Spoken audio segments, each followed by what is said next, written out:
Hey guys, welcome to the Roottrees Are Dead. I am so excited because if you don't know, I was a paralegal for a while.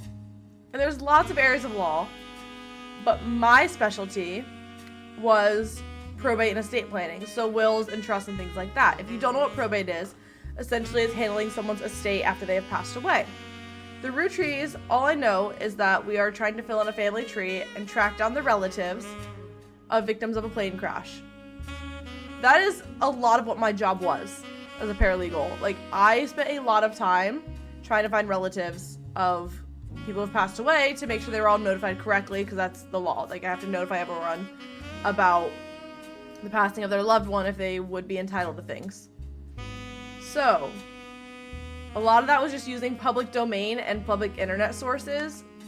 So I'm excited to see if any of that carries over into this. But I feel like I'm definitely going to be tapping into my paralegal brain for this game, and I'm really excited about that. Alright, the Roottrees are dead, and we're gonna figure out something about them. The Roottrees are now loading. I'm so excited. I spilled my drink. Just on myself.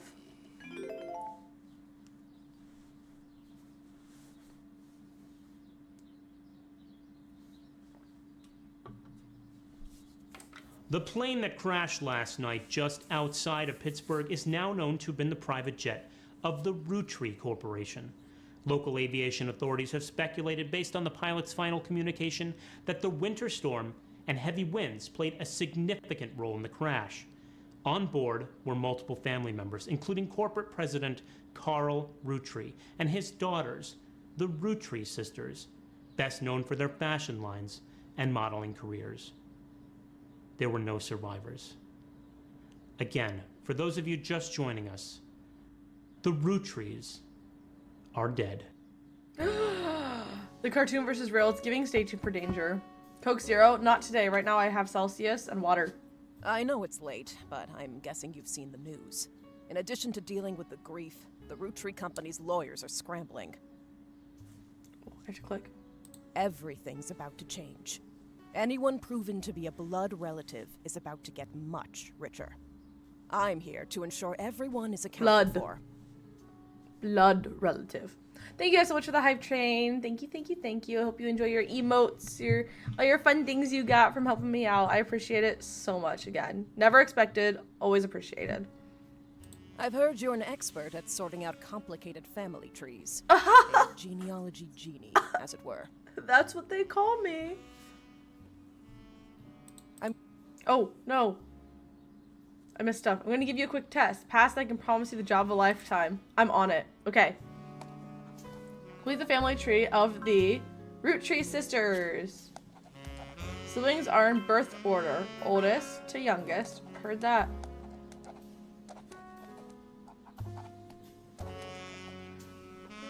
Oh, it's a cute little kitty that you guys got. Sleuth. I'm excited to sleuth. Okay.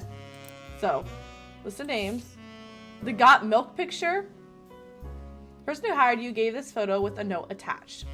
This was taken during the shoot for the Roottree sisters got milk ad. I've tracked down a test photo from before they painted the fake mustaches on, which I thought would be more appropriate considering the circumstances. Imagine your like funeral picture, like the picture they have at your funeral is just you with a fake milk mustache. The ad's copy reads, "You might recognize our faces from the magazine you're reading, or you might recognize our name from the candy bar you're eating. Being a Roottree is a full-time job, but so is growing up. That's why the calcium found in milk is so important. Plus, you can't make chocolate without it." Heard that. Okay, so that's my evidence.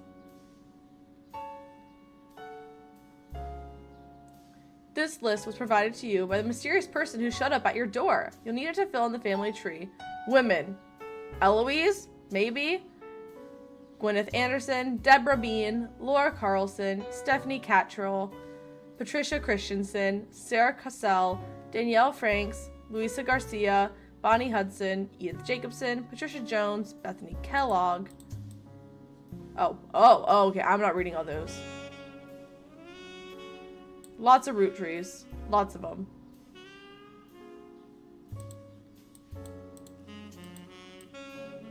Okay, admin. Cool. Oh, that's a lot. Okay, heard that.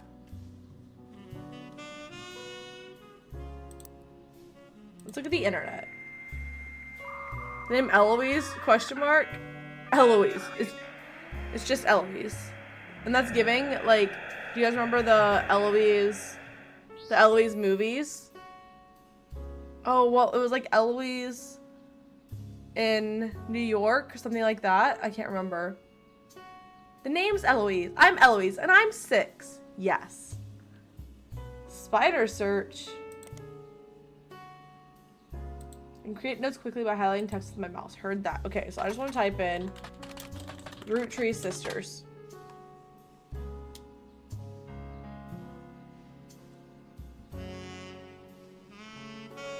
Okay, so a lot of obituaries that focus on the Roottrees sisters' modeling careers. You also come across an unofficial Roottree fan site, seemingly curated by a teenager. It's neon pink with purple text, and hard to read until you highlight the words. Young webmaster writes, okay, Raina is the most famous because she's the oldest and got married to TMS. But Riley is the smart one. Rose is a middle child like me. Got it. I hate the RH spelling. It's weird. Rose.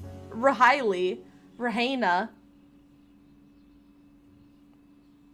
Eloise is a character from Once Upon a Time. Ooh, I've never seen Once Upon a Time. So I wouldn't know. All I can think about is I'm Eloise and I'm 6. And then she was trapped in a box at some point. Eloise is also a song by the band Say Anything. I also didn't know that. I clearly don't know a lot of things about anything. You might think they are rich just because they are models, but their dad is also the president of the candy company and their mom, Brenda, is a fashion designer. They do their modeling for her brand, Root. I eat Roottree candy all the time. My favorite are maple crisps, and try to dress in plaid Root clothes like Riley does in most of the posters. Someday I want to get my ears pierced like Rose. The website's author also continues to talk about her own life and what she likes about the Root fashion lines, but none of it's relevant. Heard that. Okay. So it's Raina, Rose, then Riley. And Raina is married to TMS.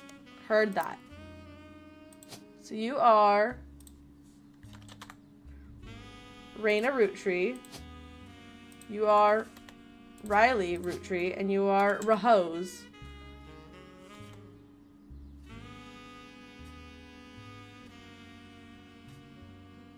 Okay, wait.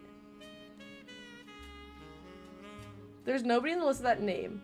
If somebody isn't in the list of names that your employer provided, doing a deeper dive on what you learn about them will often lead to additional discoveries. Okay. That's odd. Unknown occupation? No, you're a model. You're a model. I know you're a model. Spouse? TMS. So let's go to the S.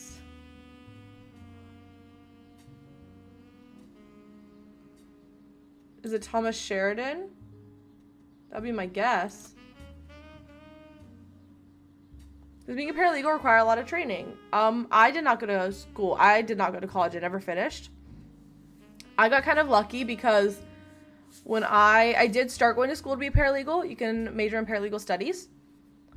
And when I did that, I decided to get a job at a law firm as a secretary because you didn't need any training to do that. I was just like answering phones and making schedules. And then one of the paralegals there, she was pregnant, ended up having to go on maternity leave prematurely. So she ended up having to leave like within a couple days notice, about a month before her maternity leave was supposed to start. And they really need someone to fill in. And they put me over there because I knew the clients and it was just supposed to be a temporary, like until we find someone, till we can hire someone. Thank you for the you go girl. Look, I have a username. I love that. You do have a username. But they put me over there because I knew the clients. They were like, we'll teach you what you need to know. You just need to do like client communication right now. I was just emailing with clients and I picked up on it really, really quickly. And so they kept me there and they paid for me to get my notary. So I am a certified notary public. And yeah, then I just stayed there and I stopped going to school because I didn't need it anymore. I already had the job and the experience. But if I ever want to be a paralegal again, I will probably have to get my license. Not my license, but just a degree. But it does require a lot of learning. Alright, so let's go back to the internet. I need to type Rose. Rose Roottree. Rose is not as popular as her older sister Raina, but still very well known. Most of the time, they're lumped together as the Roottree sisters. Unfortunately, the results for Rose by herself don't lead to anything different than when searching for the sisters together. A good research tip is to make note of any brand names, books, product lines, or magazines you don't recognize and search for them. Maybe we'll go with the Root. Okay. Thank you for reminding me I'm a clever and beautiful bird. Root, the period is part of the name, is a clothing company. They make clothes for children from toddlers to teenagers. Although their website is down, likely due to increased web traffic.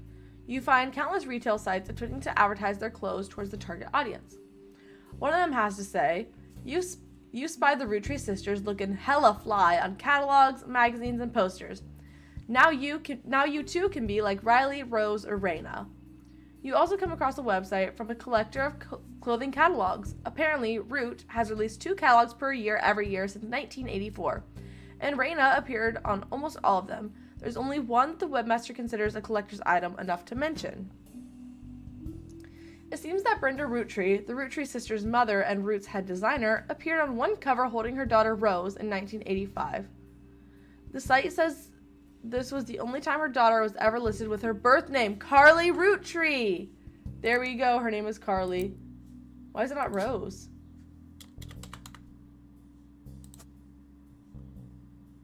Okay, what I want to know though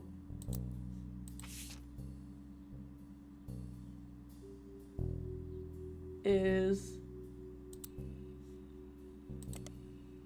I want to make sure that Roottree.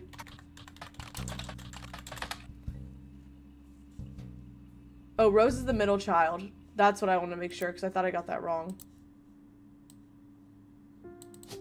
So you are Carly, and you are Riley.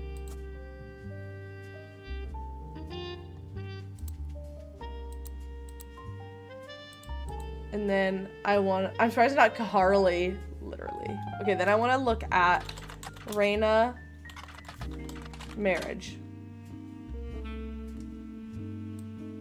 Raina wedding. Raina spouse. Maybe I can type in Thomas Sheridan. Okay. TMS is a common abbreviation for early 90s teen heartthrob Tommy Mark Sheridan. Yeah, I got it. I just want to make sure. Kahili, Kahindle Jenner. His first credited role as Thomas Sheridan was on a soap opera called Time Marches Onward. He skyrocketed in popularity after his starring role on the sitcom Brother Trouble. Since the end of Brother Trouble, he has often been on the cover of tabloids for supposed drug use and more recently, his relationship with Raina Roottree. After a short engagement, they married in 1997 when she was only 19 and he was 23. Heard that. And then I just need pictures of them. Got Milk Roottree. Can I search that?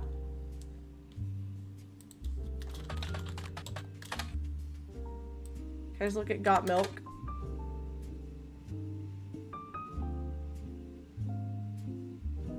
Okay. The Roottree sisters did an ad that used a modified version of the photo you have in your inventory. The ad mentioned their models on magazine covers and are also associated with the Roottree Candy Company. I need their pictures though. I need to know which one's which.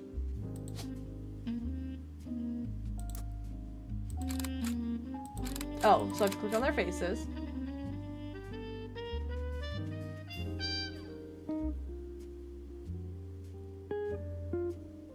Okay, I need to know, but I need to know which one's which.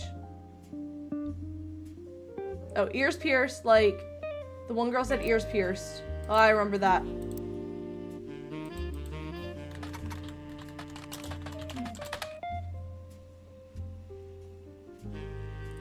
I try to dress in plaid root clothes like Riley does in most of the posters. Some days I want to get my ears pierced like Rose. Okay, so Rose has her ears pierced. That's you. And then plaid is Riley. And then you would be Raina. I did it! This is just like Oberden, and I'm so excited.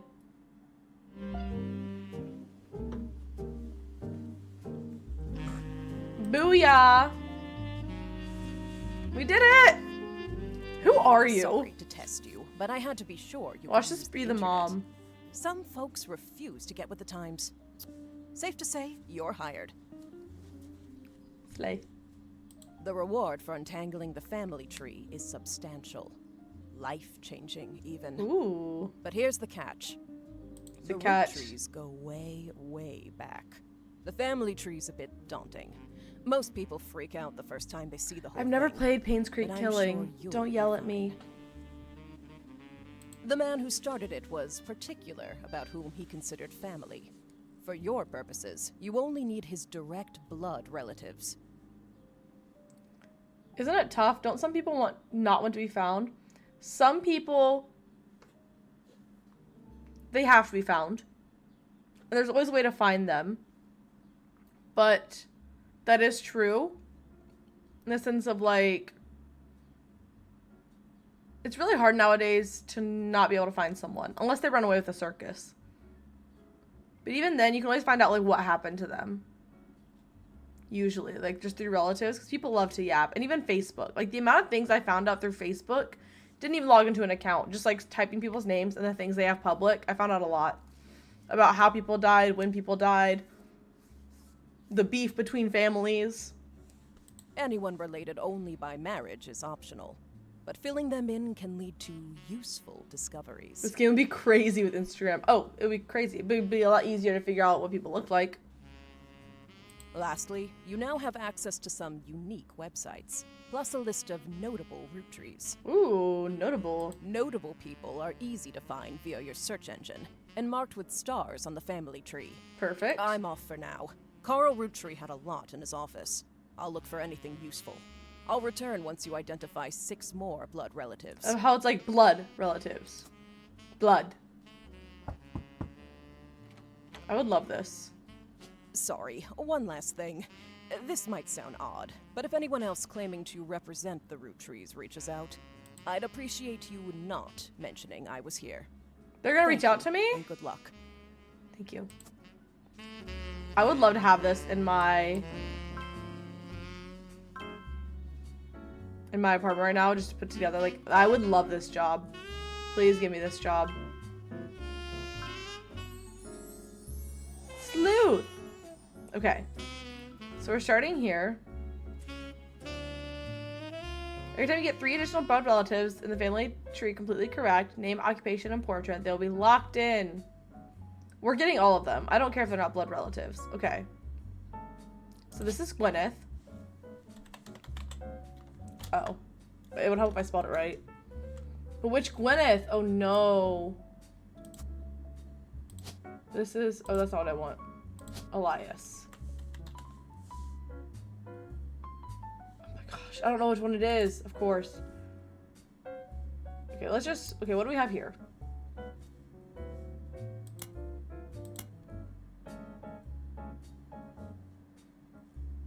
Elias and Gwyneth Roottree. Heard that. Okay. So that's who they are.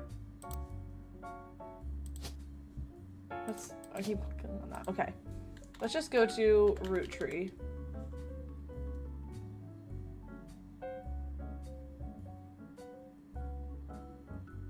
It's Gwen? We'll just look online. We'll figure, okay, let me read. I don't know what I'm doing. I have too much things to look at. Alright. This is a list of notable Rootrees. The person who hired you gave you this list and said everyone on it can be found easily via your search engine. Any entry on the family tree that belongs to someone on the list will be marked with a star. Notable Rootrees will be crossed out after they are verified and locked. Perfect. This is an advertisement for 5 pieces aimed at kids from the magazine Teen Blast. It mentions that the 5 pieces were named as such because the original creator had 5 children. The ad also mentions that the current 5 flavors are not the same as back then. You've been in this line of work a long time, so in fact, you've developed a sixth sense for how useful your evidence can be. The numbers on the magnifying glass refer to how many clues are connected to a specific piece of evidence. Oh. At the start of your search, the notables list sets off alarm bells, a list of famous people that you can find via search engine. It's pretty rare to get something that useful, but take advantage of it. As you progress, these numbers will change. Whenever you find more evidence or lock in family members, new discoveries will be added to the list and old evidence will become less useful.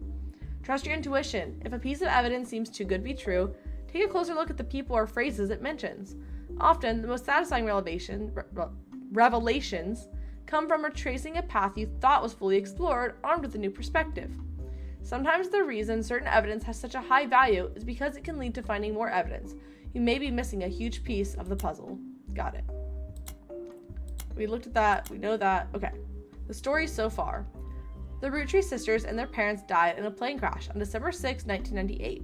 The next evening, a shadowy figure appeared at your door and said the lawyers were looking to sort out the family tree. After a quick test, the figure gave you access to some resources. This included a list of notable Roottrees who they said would be the easiest family members to place.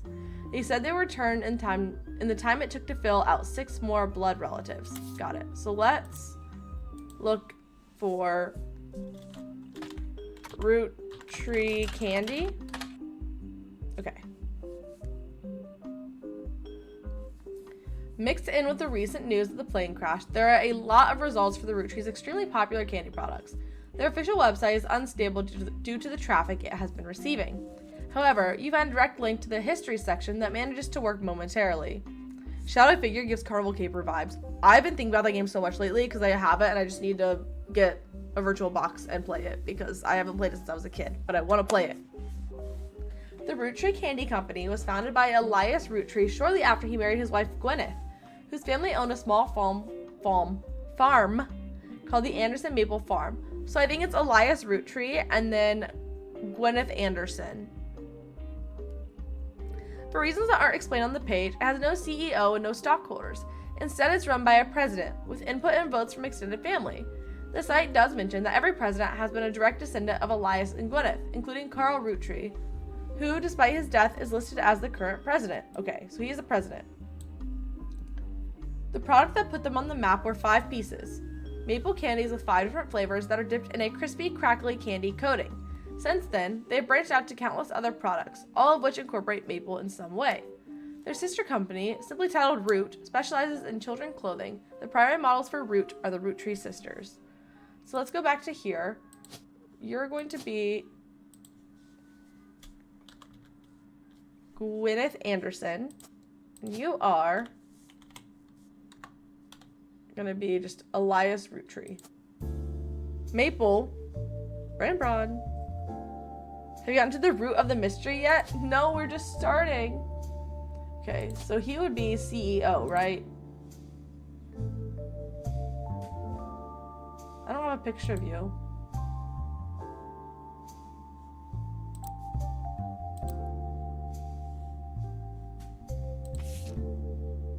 Can I just search like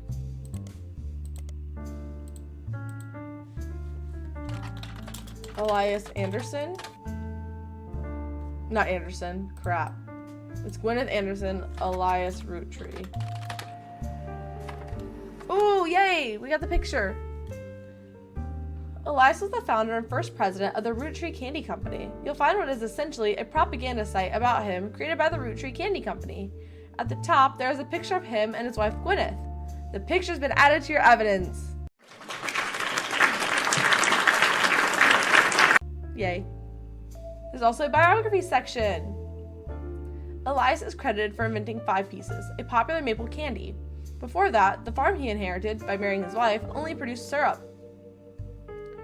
After 5 pieces became wildly successful, Elias spent his time and energy on cementing his reputation as a family man.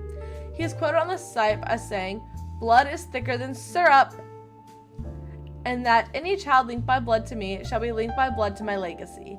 The site enthusiastically claims that he made good on that promise, but offers no additional detail.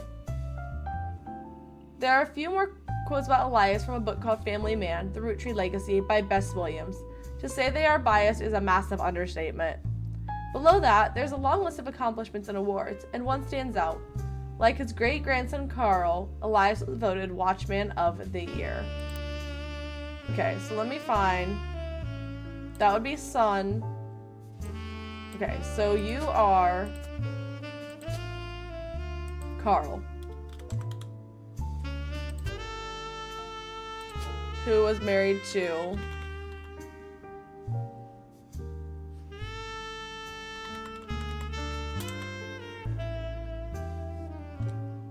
Oh, what was her name? Brenda? Yes, Brenda. Brenda White. And you were the president. Oh, God. So you weren't CEO, you were the first president. Oh, God. President 1, President 2, President 3, he'd be President 4? Right? Or was he 5th? So what? I was voted the biggest bitch of the year. Love it. Oh my gosh, hi Jackery. I'm sorry, I missed you. How'd you find this game? Oh, a lot of people have been playing it. It was posted in the Nancy Drew fan group on Facebook. I think Cosmic played it. I don't know if Aaron played it. Nina played it. I've seen so many people played it. Carter played it. I think Susie played it. It's very much like Oberden. And then Morticia gifted the game to me. She said she thought I would like it, and so she gifted it to me, which is so sweet of her. It was my birthday gift from her. So we're a little late. We're a little late, but it's fine. Okay, so I have a picture. Oh wait, I have to go to the evidence tab.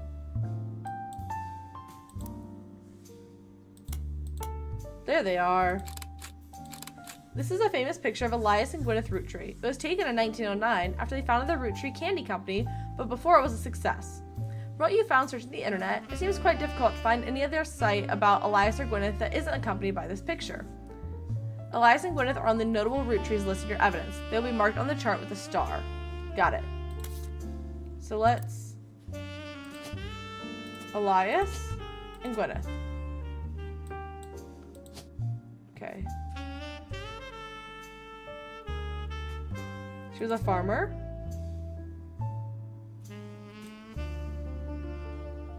What is top secret? After the whole family trees have filled in? Oh my goodness. Okay. Don't forget. Family trees use surnames from birth even if a person changed their last name after marriage. Always use a person's most recent occupation. So you would actually be CEO, wouldn't you?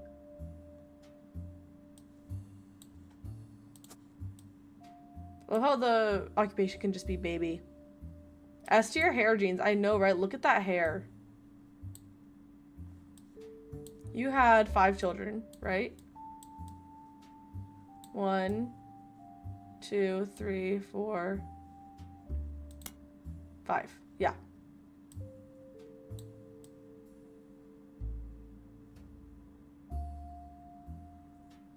This is insane. Okay. It's fine. I don't know what all this square stuff nonsense is, but we're just gonna not worry about it. Let's work on Carl.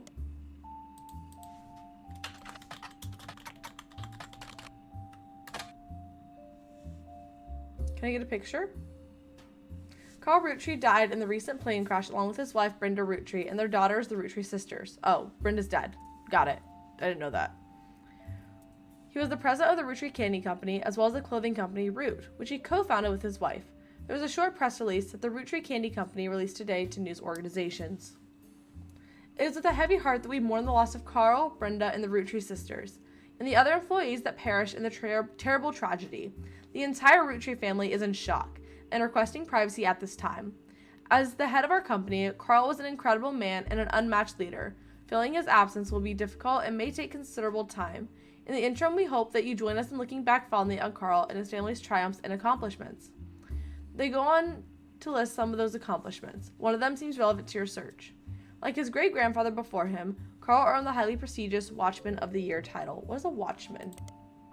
Can I do, like, Watchman of the Year?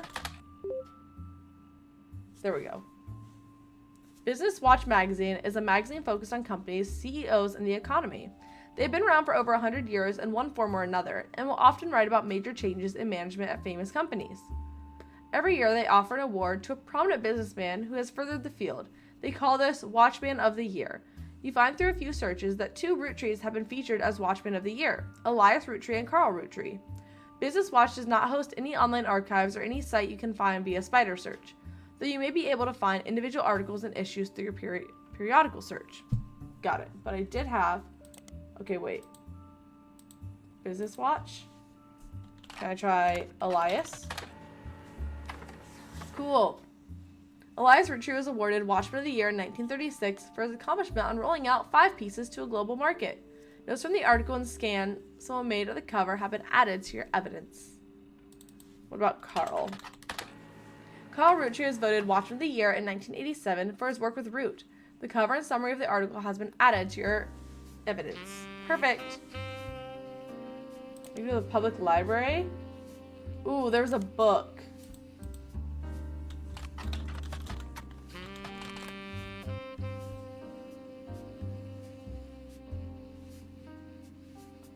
Family Man, the Roottree Legacy. That's what I want. It was by Bess. Family Man. Okay, wait. I can't remember the actual name. Bess Williams. Let me just try that. Oh, wait. I don't want to get rid of that. Oh. Williams, comma, Bess.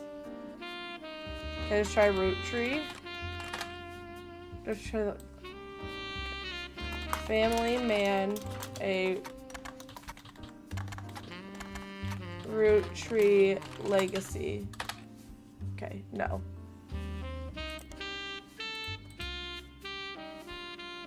There was Carl and Elias. Okay, what were the 5 pieces?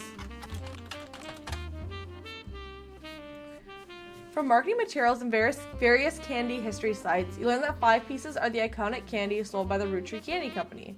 Although they are no longer the company's only popular product, they still sell well to this day. 5 pieces are small, colorful, shell-coated maple candies that, since the late 20s, have been pressed into the shape of a maple leaf. Although they usually have one flavor that looks more like a berry. As tastes have changed over the years, so have the 5 flavors. The shape and combination with maple have remained consistent. MLMs is back to a regular schedule. We will be here today and tomorrow, and we were here yesterday. Yay! There's also a history of print advertising website that claims to have 5 pieces advertisement scanned from a book called The Sweet History of Candy, Volume 2 by Charles Lee.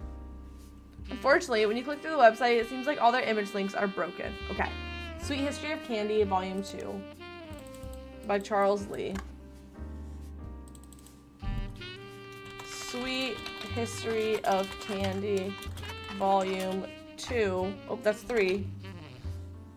By Charles Lee. There we go. This is part of a book series about all things candy in the modern world. It starts in 1925 and continues onward to chronicle the rise of mass production and global distribution. The book ends with a look into the future of candy and as envisioned by experts in 1985. With the addition of hindsight, you can clearly see they got pretty much everything wrong. Oh, cool. It includes some print advertisements. You find a newspaper ad from 5 pieces from the 1930s.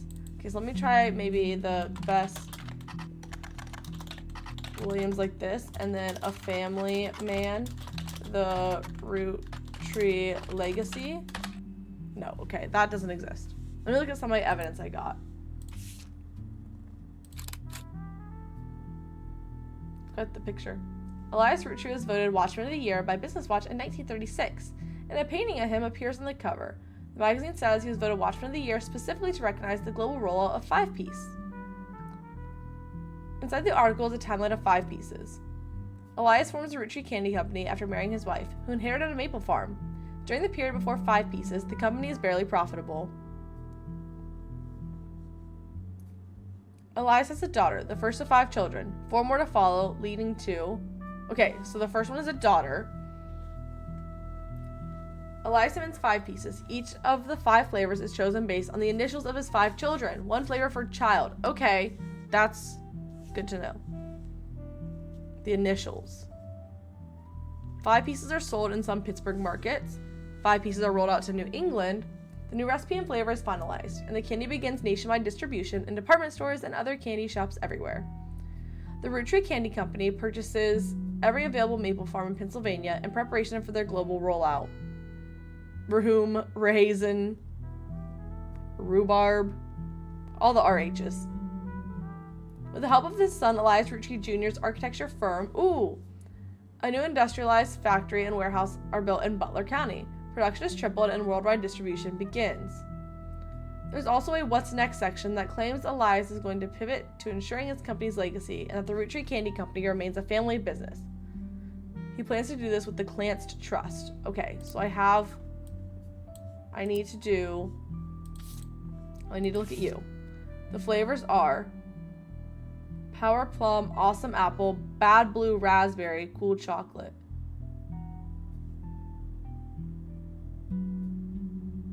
But his son's name is Elias.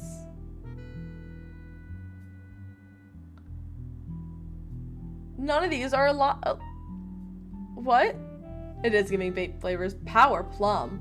So strawberry.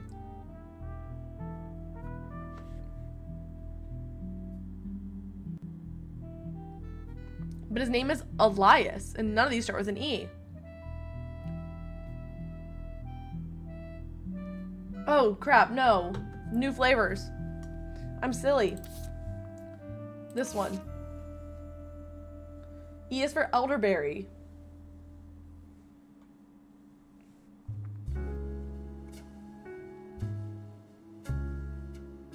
Okay, so this is...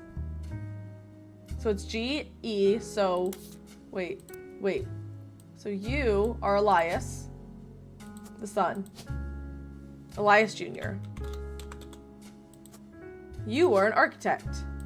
Slay. The first one is G is for grape.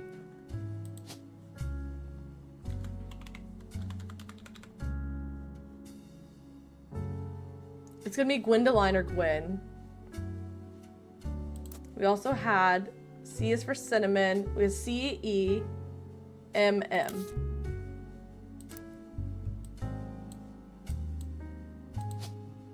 No, not your name. There we go. C-E.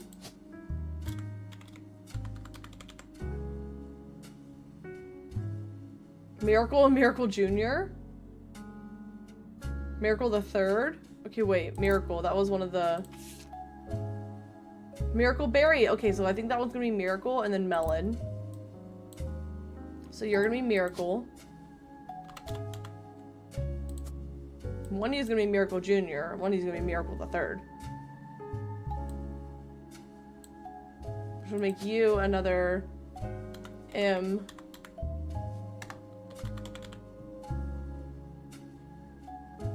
Boom. Okay, so I have the names filled in.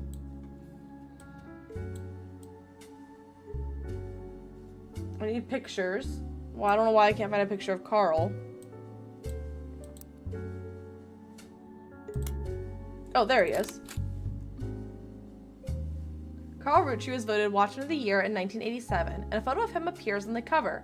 According to the cover, Business Watch is the magazine for and about corporate leaders, and his ongoing coverage of who's who in the corporate world. Carl was chosen not for his work at Roottree Candy, but rather a clothing company, Root. There's a brief history. Before they married, Carl's wife Brenda was a fashion consultant. When Raina was born, Brenda retired to become a stay-at-home mother, looking for a creative outlet. She spent any free time she had at the sewing machine. Raina's new clothes were a hit with the other parents, including Carl's cousin Jim Roottree. Ooh, cousin. Ah. A notable singer who had a young daughter on the same age as Raina. Word spread. By 1982, Brenda's patterns were copied by other brands. Seeing the demand, Carl and his second cousin, Ernie Jr., who had just become president of Roottree at the time, spearheaded Root. Other blood relatives, who have a say in the company's finances, refused to fund anything other than candy, so Carl personally spent his entire inheritance to bankroll the clothing company. When the profits began to appear, however, the rest of the family changed their tune. They repaid his investment, and now Root exists under the umbrella of the candy company, and they all benefit. Per tradition, or perhaps superstition, new clothes always debuted the way the first ones did. Raina became their catalog's cover model. As she grew, the product line expanded to older kids as well. Her younger sisters were then recruited to show off the baby clothes. Carl was voted Watchman of the Year primarily for his personal gamble in the ensuing payoff. Does anyone else really want candy now? I have Reese cups. Because I was gifted on my throne wish list 2 1-pound bags of Reese cups. So now I gotta get through them. I have to get through them, of course. Oh my god, I just saw Roottree beer. Now I want root beer. That sounds so good. Now it's all gonna go take a root beer break. Okay.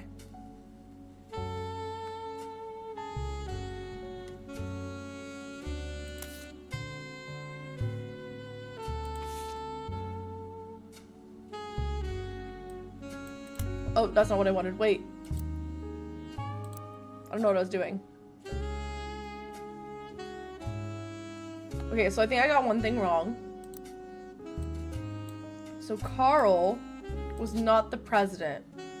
He was a CEO of Roottree. Easter candy season? PB&J cups? Ooh, no. I'm actually not a fan of peanut butter and jelly because when I was a kid, I was really, really sick with the flu and I had so much peanut butter and jelly and I threw up so much peanut butter and jelly I can't eat it anymore.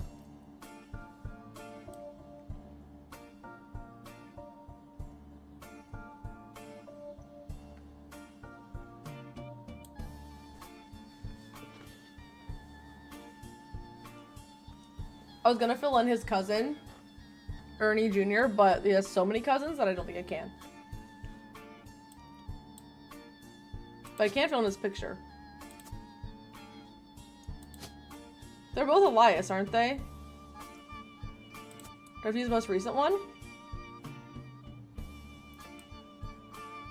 Alright, so I have 3. What would she be? It says use the most recent one. Was she just a housewife then?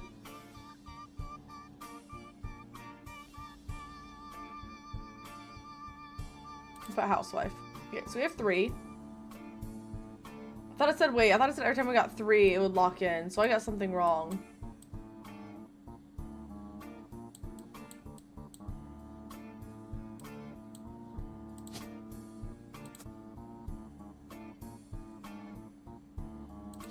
Was she a farmer then? Peanut butter and jelly is good, although it makes me think of poor people. Oh my god. These little Uncrustables. Okay, so I got a bonus photo, so I don't think it matters which one I use. Elias Roottree. Should I put CEO?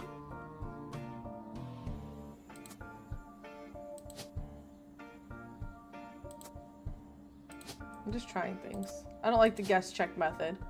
I think she was a housewife. Let me do a little research on Gwyneth Anderson.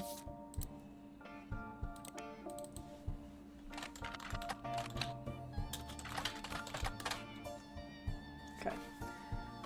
You found some information on a website for the first Anderson maple farm. There are a few pictures, including a famous picture of Elias and Gwyneth.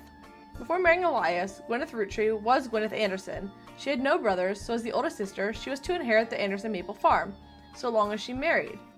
Before Elias took over, the farm produced only syrup. It was supposedly Elias's idea to create candy instead.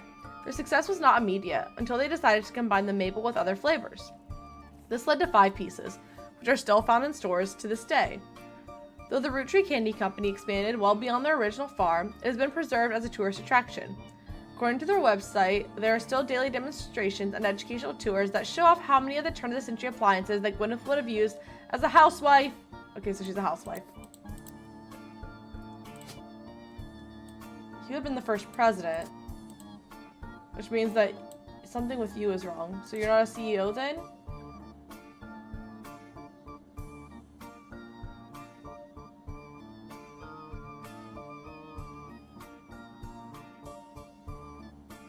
He's a...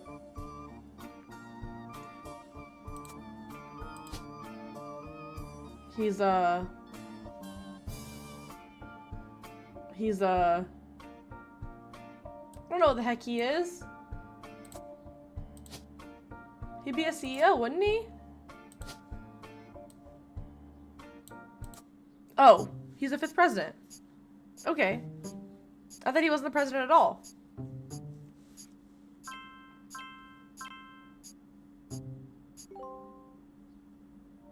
Cool.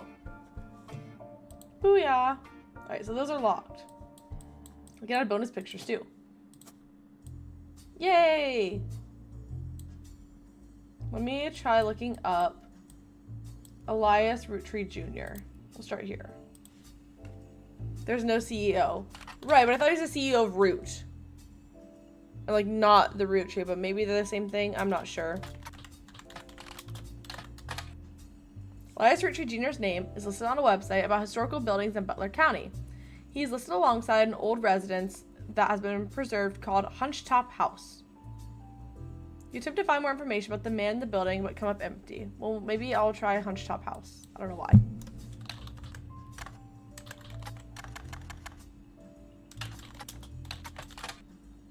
Okay, no. Root was a division. Okay. Who was the other one? It was Gwen Roottree. Okay. You find some information on a website about old films that are not yet available on VHS. The site's not very well organized, and the search is broken. But you can get to individual pages from your search engine. Tree was the other one. Yes. That was just Root. Gwen Roottree is a somewhat well-known actress who was active in the 1950s. She often appeared in tabloids, especially around the time of the highly publicized divorce. Her biggest role was the minor hit movie Guys Like Us. She left Hollywood after the flop of Christmas Mission. There is a widely circulated picture of Gwen from behind the scenes on one of her movies, which you've added to your evidence. Did you know trivia? Gwen was the granddaughter of Elias Roottree, the founder of Roottree Candy. She shouldn't have been named Roottree, but her father took her mother's famous name, which was quite rare in those days. Okay, so you are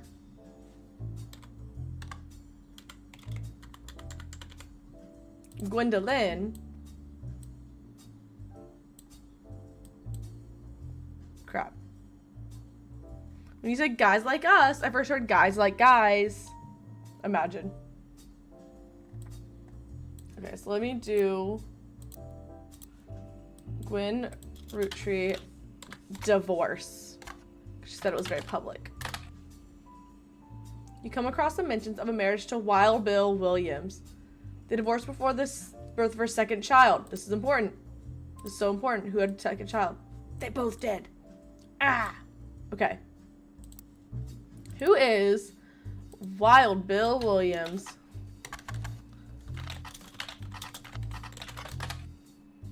Okay. You find some information on a website about old films. Okay, wait. We already read that part. Wild Bill. It's giving Annie Get Your Gun for some reason. Wild Bill Williams is the leading man of some non-notable movies in the 1950s. He appeared in an adventure movie called Fortune Favors the Grave, which has yet to be released for home audiences. You don't find any additional information about that film. He was known for his good looks and off-screen romances, specifically with blondes. He was married 4 different times to 4 different actresses. There's a famous Hollywood rumor that he even approached Marilyn Monroe at a party and that she was already aware of his reputation. Did you know trivia? Wild Bill grew up in Paris, France. He returned there often.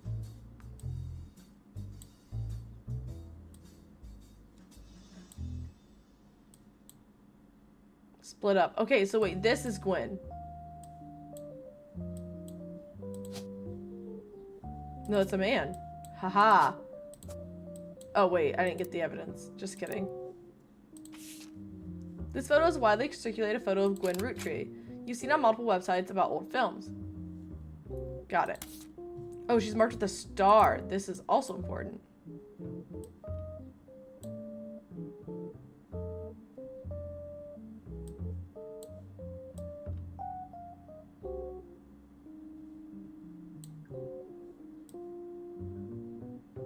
Oh, I'm so confused now. Didn't Abraham Lincoln have a family member called Wild Bill? Oh, I have no idea.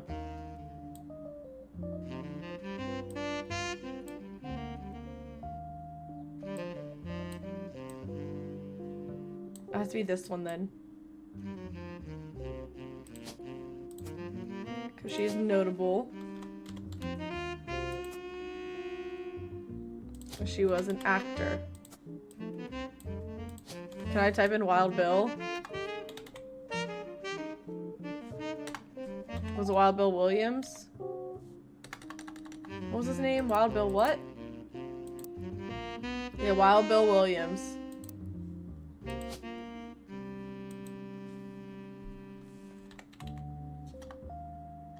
Alright, so there's no Wild Bill.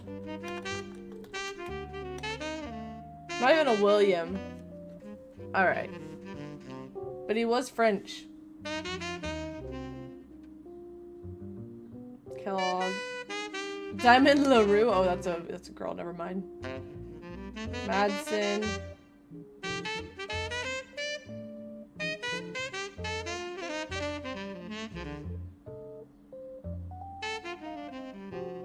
Okay. Unsure, but they split up. Diamond Punchy LaRue. It's kind of name I find hard to forget. Right.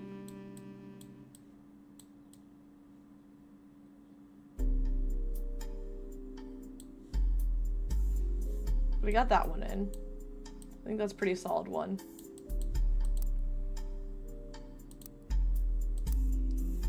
Now let's try Clancy Edward.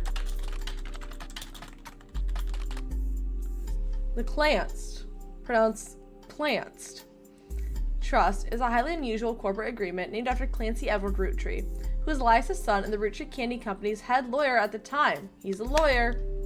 Due to its unique nature, it's often brought up in online discussions about financial matters and inheritance as an oddity.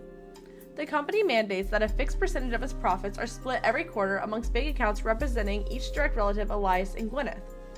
An account is created for each blood relative at birth and first access when they reach 18. The actual members have never fully been disclosed to the public, but due to the ever-increasing success of the company, it is a significant amount of money. The Clanced Trust is known for being Clanced. Oh, the Clanced, not Clanced. The Clanced Trust is known for being essentially impossible to get around due to many checks and balances written into it. Still, there have been a few situations in which family members have tried to forcibly remove another member from the trust. Most details online are pretty vague since the matters are handled internally. The only information you discover is from a university law school which apparently had a guest lecturer talk about the Roottrees versus RR 1994. While looking into the Clanced Trust, you often find mentions to the 5-piece guarantee, which went into effect at the same time. Okay, so I want to know what that is. Not 6-piece.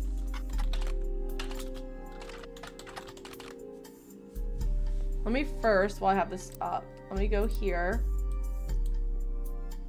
You were the lawyer. The 5-piece guarantee in combination with the Clanced Trust was Elias Roottree's attempt to ensure that the Roottree Candy Company would remain a family business for eternity. In isolation, it is somewhat baffling. The yearly salary of Roottree's president is always locked to the price of a single pack of 5 pieces. When the 5-piece guarantee went into effect, this was 25 cents a year. Now it's closer to $4.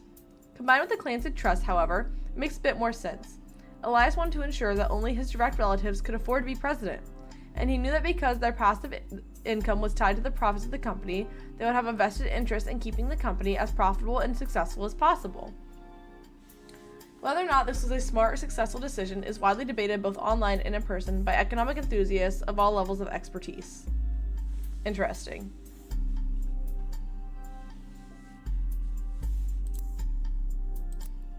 Can I look at like Clancy Roottree marriage? Clancy Roottree kid? No. You really dumb enough to think I'd tell you anything, you dumb dirty hoe. I wouldn't tell you what color socks I got on. Who else? Marguerite Roottree.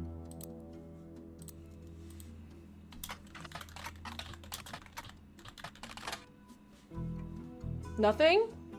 Wait, did I spell it right? No, I didn't. Okay. Ooh. No, I did. Oh, no. That's not good. Miracle Roottree.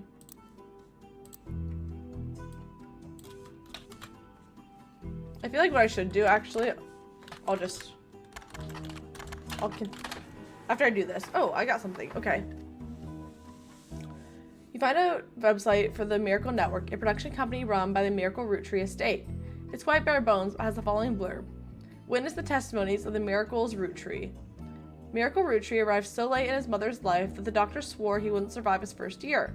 His mother and father, Elias and Gwyneth, named him Miracle because they thought him impossible. He was younger than his brother and sisters by over 14 years. With a birth that late, the final child of his generation was nearly torn apart by countless health problems, but still, with the power of God on his side, he persevered. He triumphed over these complications and even regained his sight to spread the healing word of the Almighty. 23 years later, Miracle Roottree Jr. arrived and became the famous family's second vessel for the higher power. At 18, he unburdened himself from the Roottree name and took his father's testimony to a whole new level. Via the power of television, Miracle Jr. spread the gospel across the entirety of New England. He has since left the life of glamour and glitz behind to reach those places that need it most. The power of the Lord, coming to a town near you. Below the blurb is a flyer about the tour, which is in your evidence. By the power of God and anime. Not anime.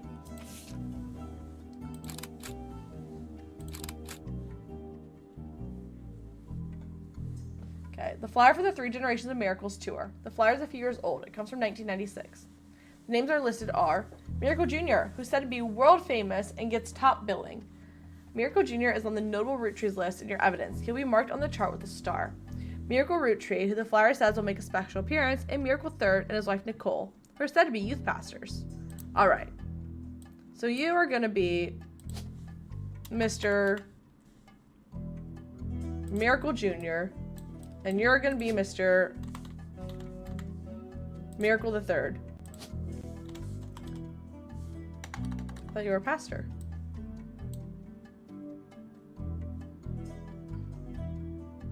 Preacher. There we go. And I have a picture of you.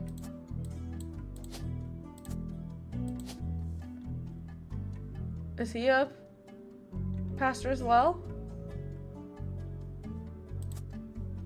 What's a media mogul? The tie is wretched. Oh yeah. It's giving pride, but he's a pastor, which is weird. There we go. He was a preacher. Yay, got 3 more. Oh, we're gonna get a visit from the Girly Pop again.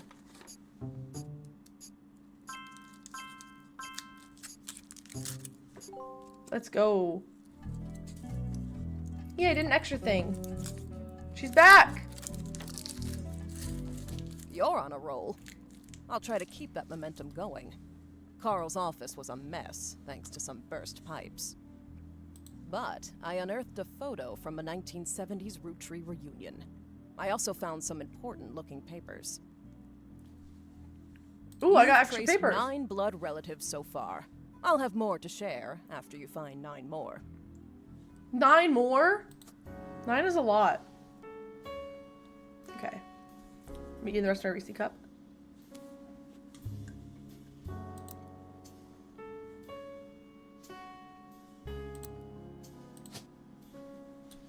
I want to fill you in. Of course there's 2. We'll figure it out. Alright, what extra evidence did we get? Was she pregnant? Campaign mailer. Vote for Stephanie Jones for city council. This was buried under a ton of other mail that Carl left in his inbox. Had a handwritten note attached that seemed personal. Nicole Smith was he the wife? Well, I don't know that. It could be the other one. It's a flyer about a candidate for local office, Stephanie Jones. On the back is an excerpt from the newspaper article from the Butler County Times about her campaign. Stephanie may have grown up in an unconventional family to say the least, but in her words, it was still full of love. And now, 22 years later, with a baby of her own due around Christmas, her message for voters is simple. Love is our future. The handwritten note says, Carl, I know we don't see eye to eye when it comes to the candy company, but if you could talk to your girls about putting out a statement supporting Stephanie, she could use the publicity your daughters bring. Don't let our conflict spread to the next generation. Okay, CM. So he's related.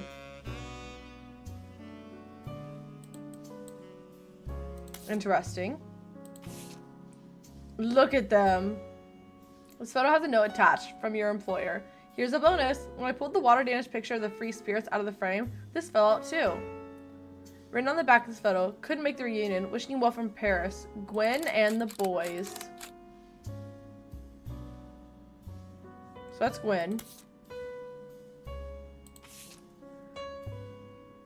This photo was tucked inside an envelope with the letter beneath a candle in the corner of his office. The letter says, "To Carl and Brenda, I'm sorry that you were unable to attend the funeral. It's traditional to have it as soon as possible, and Ernie, more than anyone else on earth, knew how busy your job can be. I've enclosed a Shiva candle identical to ours if you'd like to pay your respects, though it's not expected for those outside of the faith to do so." Ernie was a man full of love, not only for his family, but for his family's legacy. He had an immense amount of pride for the work you three did together, as well as how Carl had carried on for him after taking over. As for myself, it is impossible to express my gratitude enough for rescuing us from the panic and burden of endless bills. Though we caught it too late for him to get on the donor list, the company took care of us beyond our wildest expectations. It went unsaid at the time, but Ernie and I knew it had to have been Carl that convinced the trust, and that it was no coincidence that it happened shortly after your visit, Brenda. Up until the end, Ernie and I had to stay strong, especially for Nicole's sake. We could never have done that without the two of you fighting for us. Much love, Debbie. That's Nicole, that's Debbie. And we got Ernie. So remember, Ernie is Carl's cousin. Looks like they only had one child. There's so many cousins. So it's either this one, that one. Yeah, it could only be one of those two. Cool. Awesome. Okay. I should Google Ernie. This photo has a note attached from your employer. Every 20 or so years, the Roottree would hold a big reunion and recreate an old family photo. This is the one from the 70s, and Carl's a teenager in the middle. Okay. Sorry about the water damage. A pipe burst in Carl's office. On the back of the photo, in childish print writing, it says, November. You must be November. There are also a large number of cursive signatures that they included. They include Bonnie, the next president Guy Hudson, Ernie Jr., Caroline, Gwyneth M., Gwendolyn, Miracle Jr., Jim Roottree, Clark, Carl, and Eli M. This is gonna suck. Not suck. This is gonna be interesting.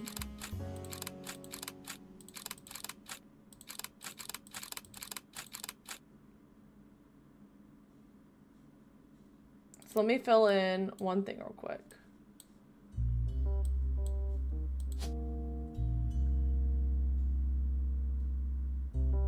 That looks like you. I saw a name. Wait. Let me look at this again. Look. We have a name tag that says Eli.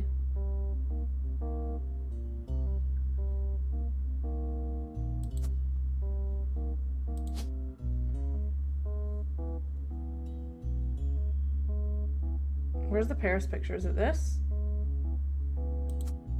It's gotta be that. So many photos. It's Oberdin all over again, but I love it. You're in November. Oh, I can zoom in. Cool. You're Miracle. You're Eli.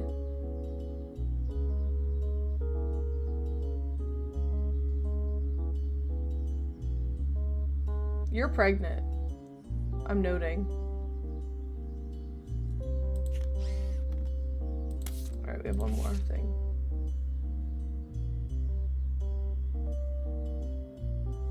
Okay, so that's let's keep looking at the notable ones. Who is Red Roottree? Let me try that.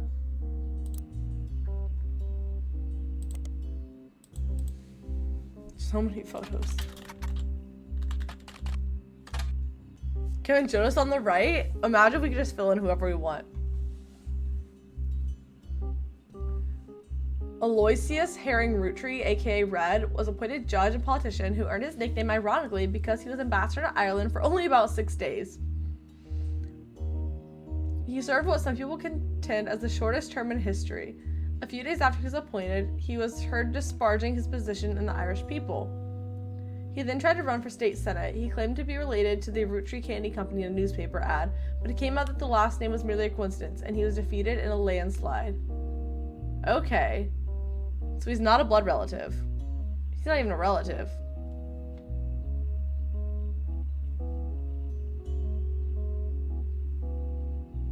Aaron's 44% Irish. That's crazy. I don't know what I am. I know I'm Hungarian. I'm very Hungarian.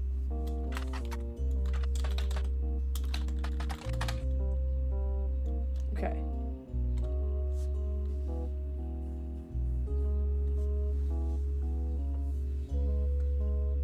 Charter of State Senate claimed to be related to the Roottree Candy Company and newspaper. Okay, that's crazy.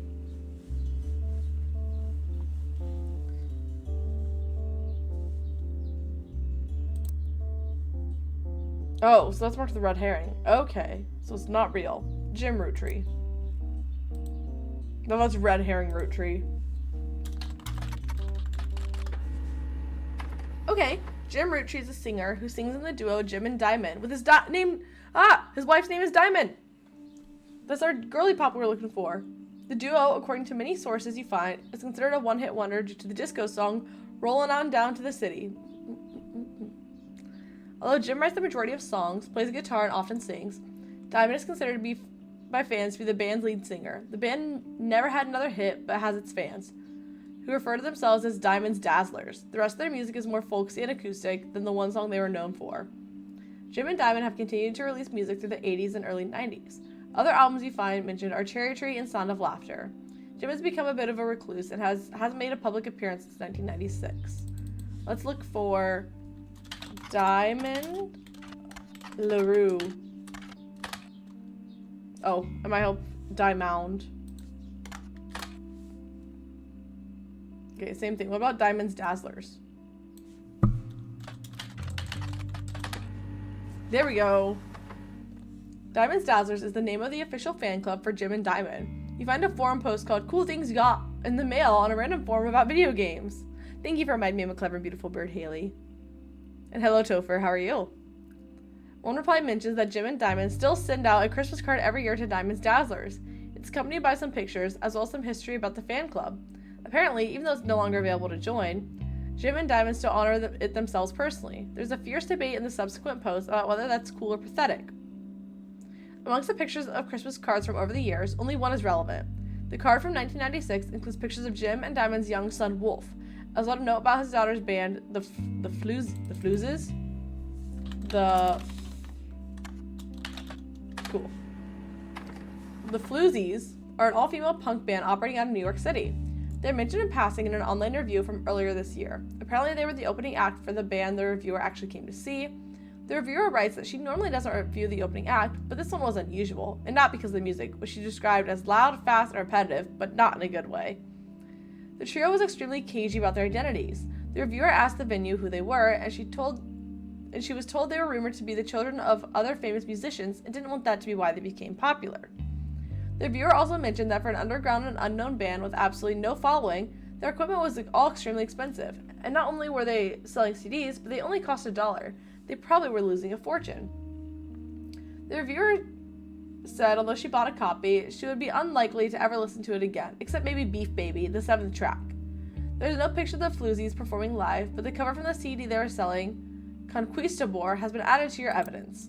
Alright.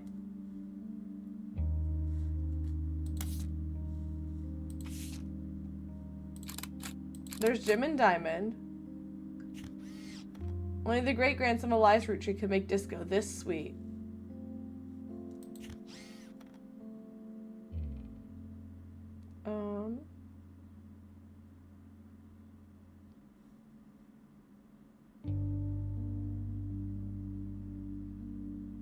Oh, we got the lyrics too?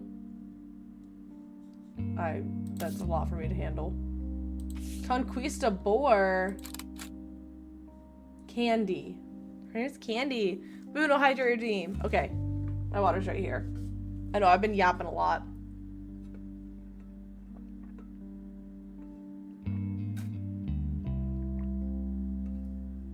Conquistador. Alejandro would love her. I did drink water. Found a picture of a Christmas card from Jim and Diamond to their fan club in 1996. There's Wolf. Alright, so I can... Who's the notable ones? not gonna be you because you only have one person attached to you, and that's not gonna work.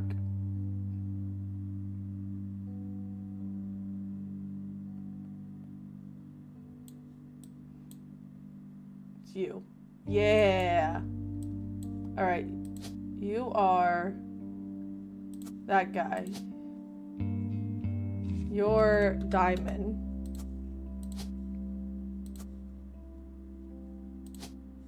You're Candy.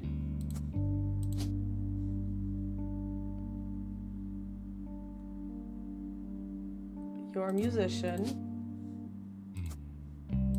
You're a musician. You're Wolf.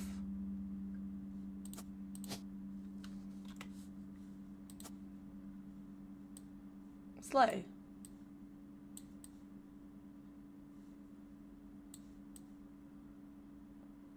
Okay, cool, I got that. Modern day conquistador.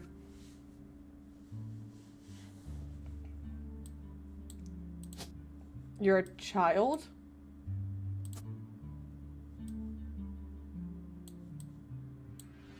Which means we only have one other notable one.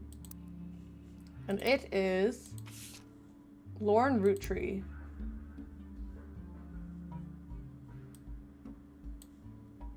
You.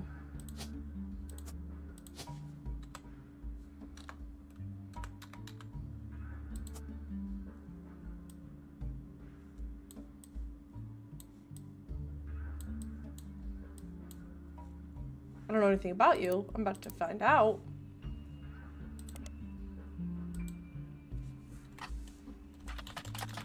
Lauren Roottree. Author, slay. Lauren Roottree, a distant relative of the Roottree sisters, is known for her book, A Life Between Wars. According to a website about famous authors, in the early 1960s, Lauren released a few romance novels under her married name, Lauren Rafferty, to little fanfare. When her publisher learned she had been keeping diaries about her famous family, they insisted she release them under her original name, Lauren Roottree, to take advantage of her family's notoriety. Okay, before I get too far, I want to... So she was married to a Rafferty.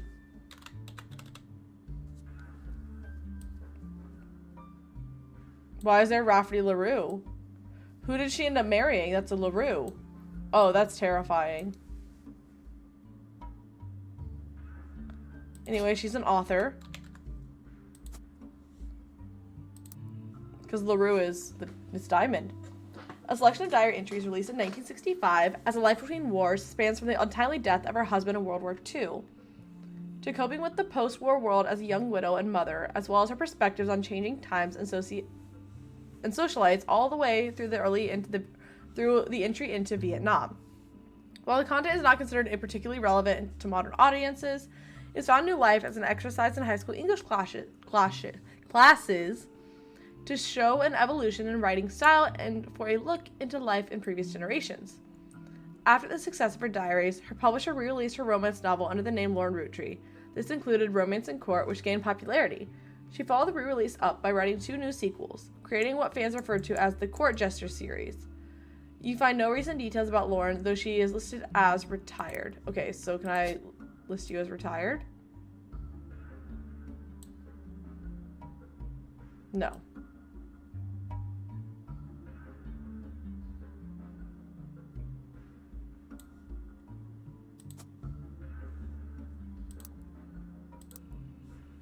Let me try Lauren Rafferty.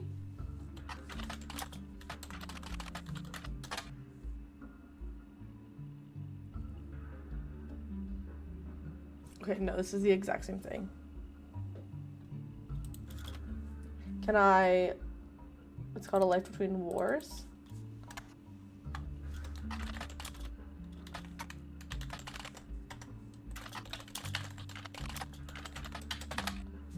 Crap, I spelled it wrong.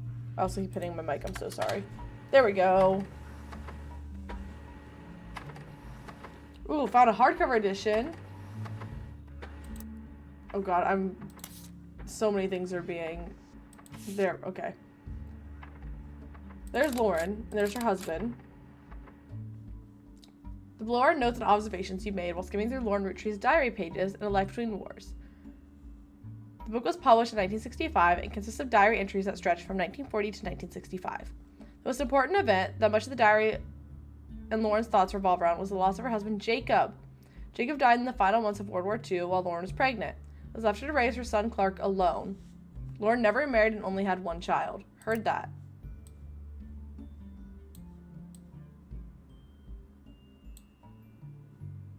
Okay, wait. That can't be her then. No, never mind. I lied. This is Clark.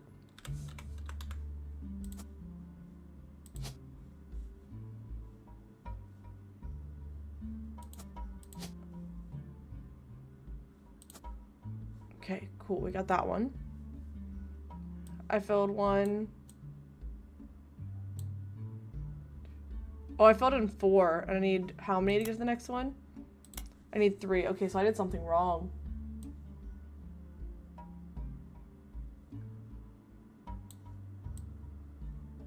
Oh no.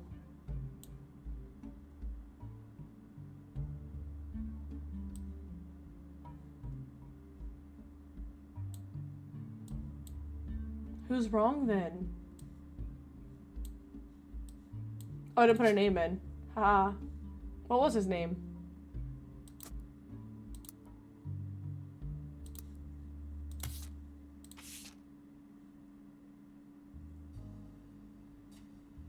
Jim.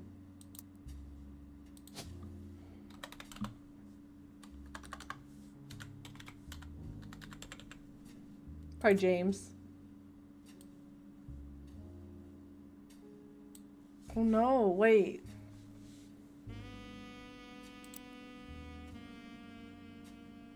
You go, girl. Jim Roottree. Thank you for the You Go Girl. I'm not sure I do Go Girl right now. Guitar and vocals, Candy.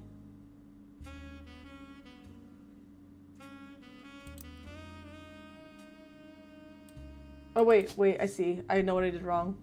It's oldest to youngest, not youngest to oldest.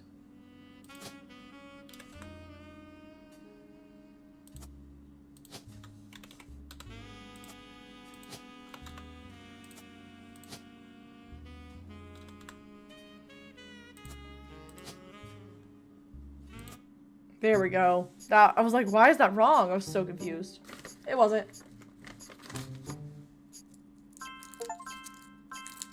There we go. Ooh, I did all the notable ones. Yay. I did a lot of optional ones. We're 100%ing this. I don't care. But I'm loving it. Okay, so there's another one. Locked in. Well, will be locked in.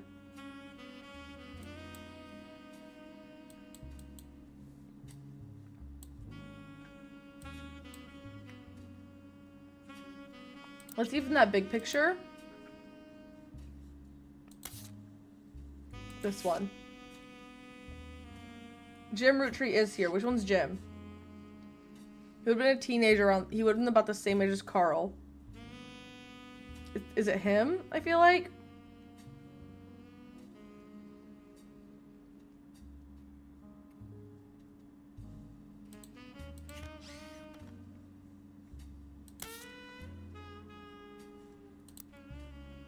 He's got the facial hair going.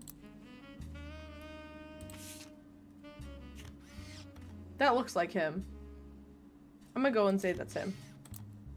He's got extra pictures too. That looks like him. Does that mean the girl next to him is Diamond? That looks kind of like her. Okay, let me stop getting off track. Let me look at more evidence that I have. This. Lauren's diary contains some labeled pictures. This is the 5 pieces! Oh my goodness!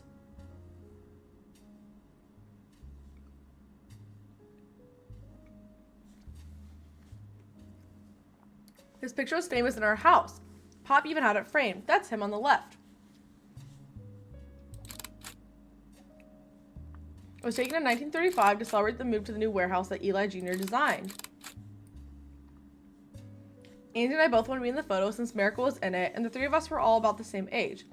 We were told only the 5 pieces, which really didn't go over well, to say the least. Eventually, as opposed to stop the tantrums, they posed us in front of the camera with Mr. Morden, who was there with Aunt Gwendolyn. I found out years later that they never even took a second photo. Ah! That's so mean.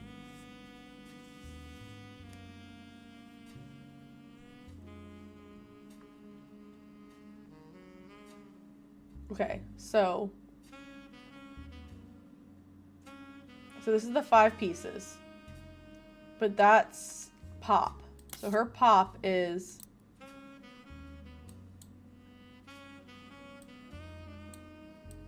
that's him. Okay. So you're Pop. You're Miracle. You're the little baby guy.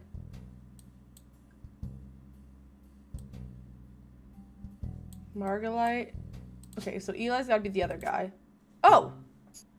I got more? I know I had 3 more done.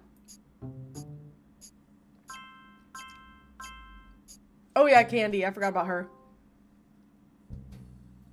And I got that one picture right of Jim. Booyah! You're listening to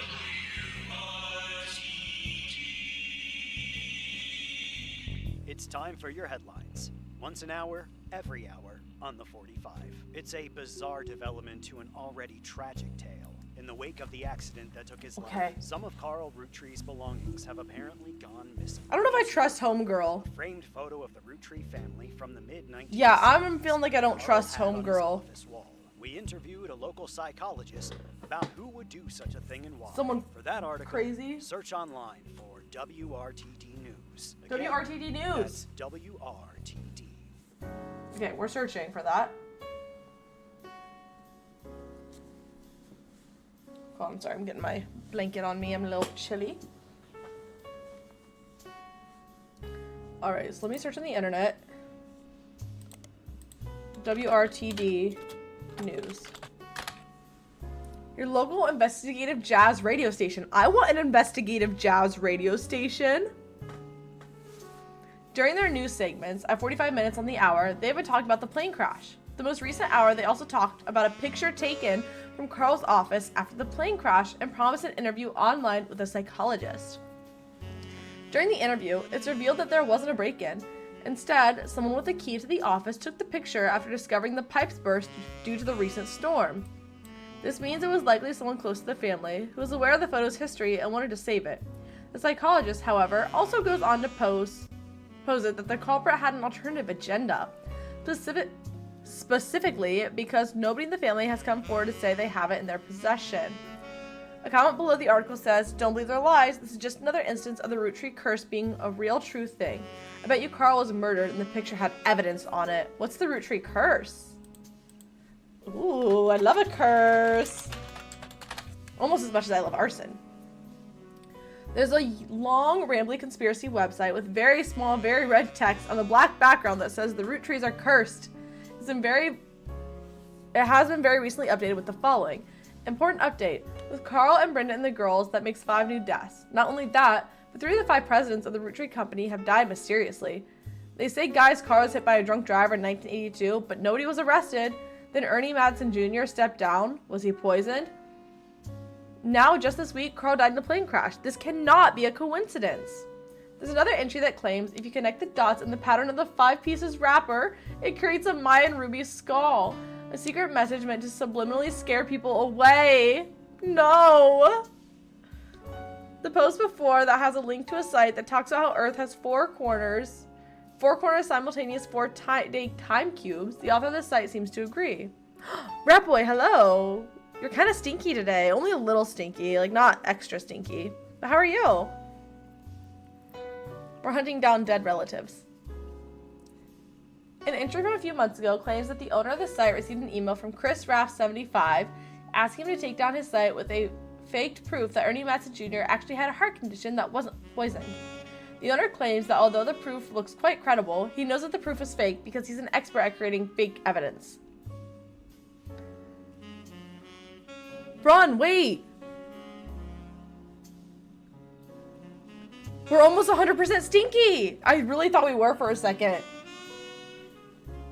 Because I needed 56, I think. Boogie Bot Brun is almost a full stinky with me. Also, I need to see who I am. I'm Bobby Bear Hug. That's really cute. I don't have that one yet. I'm still looking. I'm still in the search for Bobby Bear Hug. A bigger size Bubba Fit. There's more. They're like cake and chicken. I think those might be just those 3 that I need. I want Bubba Fit, but I'm kind of like, I don't just want to order them online. Like, that's not fun to me. I want to find them, which I like finding them. Okay. The first entry is from 1996 and has a blurry picture of the Roottree Candy Company factory, seemingly taken by the website's author from behind a fence and through some trees. It seems that Operation RT-29 is real. I witnessed a helicopter land on February 29th, 1996. The website footer says, all images and ideas by Thomas Overwood. Thomas Overwood. Okay, so I want to know... Ernie Madsen Jr. is who I want to look up.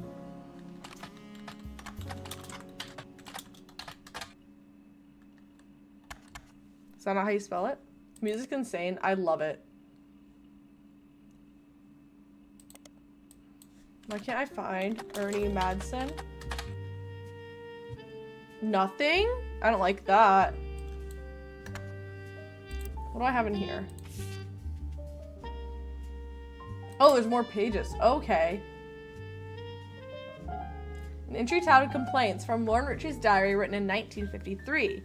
The music's incredible. I love the sax. This entry seems to focus specifically on one of Lauren's family members, Gwen, who is on the notable Roottrees list. I got bit by something.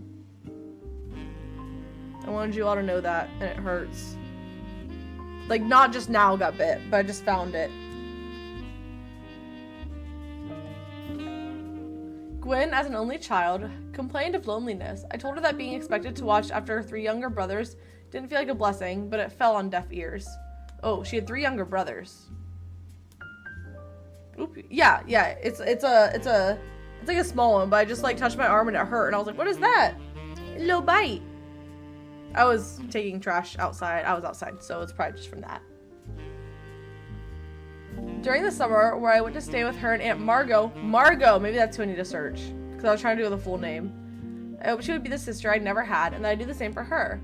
I even tried to dye my hair blonde to fit in with the 2 of them. What a mess, but she just complained. To her, I was the lucky cousin. Bro, I can't believe you bit Emily. Now she's off living the glamorous life while I'm stuck here with Clark. I must admit, seeing her everywhere contributes to my unhappiness. Her visage stares at me even now from my coffee table. She gets to be in Starlit and tell tales of how she gallivants around the world, kissing the likes of Harrison Lane and Wild Bill Williams. She's the first Roottree woman to be anything other than a housewife. And I'm jealous. If I were not a single mother, I could make my own way in this. Could I make my own way in this world? But I'm off topic. A girl with all the luck in the world was jealous of me. And now, though I have been undoubtedly burdened by a terrible tragedy, I am also lucky to be born into a family that can support me for eternity. I can raise a child without worry, unlike countless other widows. If any of them were to hear me complaining, they would rightfully scoff, just like I do at Gwen. A single mom who works 2 trees, whose husband died in the World War II.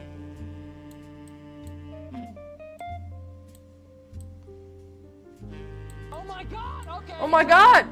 Dylan, hi! Hello! You scared me. Hello, Rachel and Owen! Raid next door! The raid next door! I've got so many raids today. Thank you so much for the follow, Manda. I appreciate it. Hi, Lizzie. How are you doing? Hello, Dylan. Slay, Diva, slay. Rock and roll, dear. Thank you, Lizzie, for the follow. I appreciate you. Thanks for hanging out with us. We were playing The Rootrees Are Dead. Paralegal M is trying to track down dead relatives. We're tapping into our legal brain today, which actually is not much use here, I've learned. Hello, Arcane. How are you? The raid next door. Thank you for reminding me I'm a clever, beautiful bird. Your hair looks gorgeous. Thank you. I appreciate that.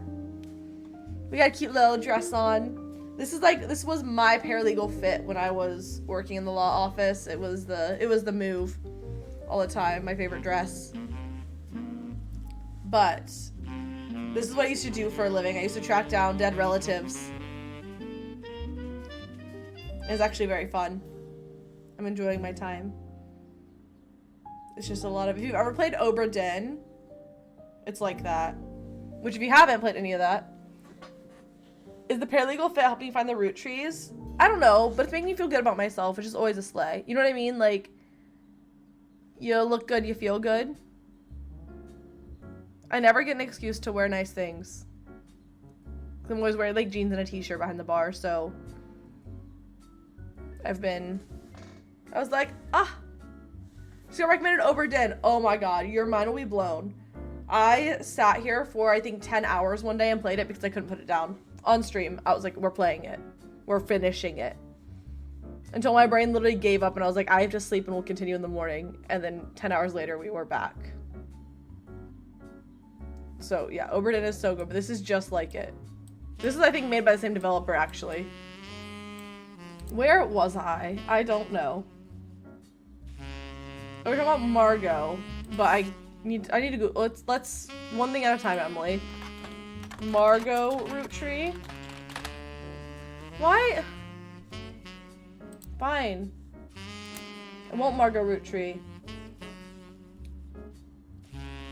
I wish I'd been a fly on the wall today. Clancy told me that everyone got quite heated.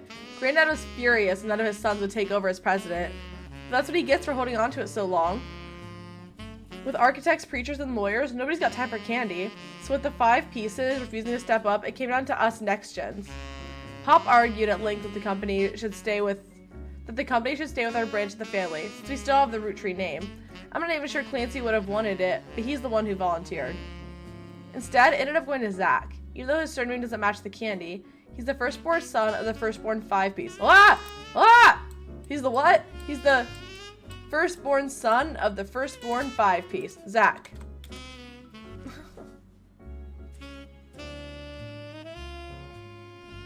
I don't know which one you are. It's Margot Polo. I'll try that one next.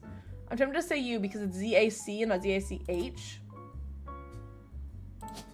So you would have been president too. Oh wait, not that. This. I'm not sure how that's relevant to running a company, but Granddad has always been very particular views when it comes to his bloodline. I asked Clancy if it ever came up that a woman could take over. After all, Angie's older than Zach, and I'm next oldest of us all, but he just laughed. Oh. The misogyny is palpable. I'll never forget the cuss words Pop used when he told Ma it wouldn't go to us. Mother, ever the quick-witted, at least with catty remarks, countered back, maybe they wanted it to go to the only member of the family who looks like he samples the product. Oh, so he was young. Who's Angie?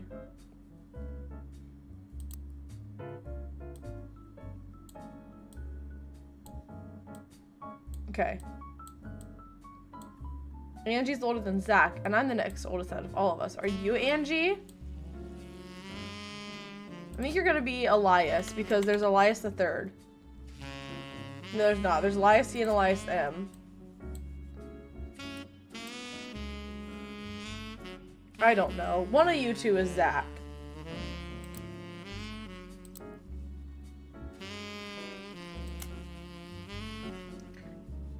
An entry titled Sam from Lauren Rootree's diary, written in 1963 from a previous entry, you learn that Elias Roottree had given in to his wife and announced that Sam, an obscure relative, was to be included in the family gatherings.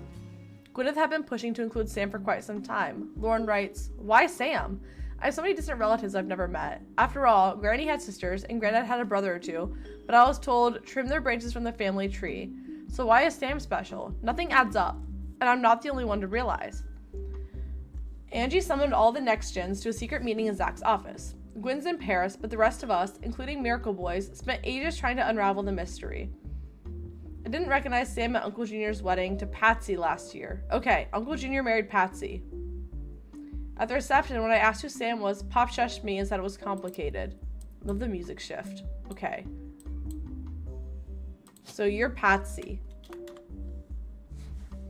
But of course, there's 2!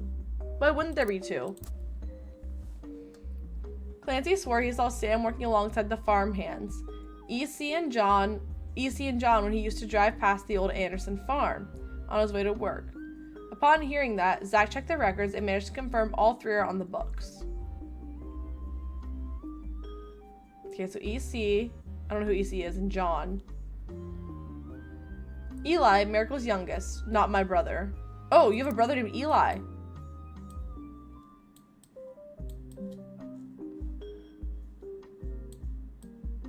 One of you is Eli. You're also Eli. Okay, so one of you is Elias. Ooh, Angelica Morden. Alright, wait one moment.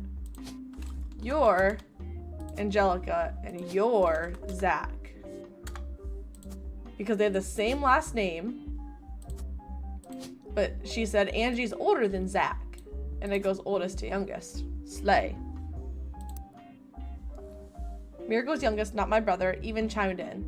Apparently, when he was riding his mini bike alongside the farm a few weeks ago, Sam gave him some old tools and taught him how to make the bike's engine faster. None of us think that proper for a multitude of reasons, but Eli certainly seemed thrilled. At the end of the day, nothing explains why an outsider has cozied into family affairs, especially one who works on the farm of all places. Whatever happened to blood is thicker than syrup? Why is Granddad making an exception now? Okay, so Sam is not actually a relative, or he's married in the family.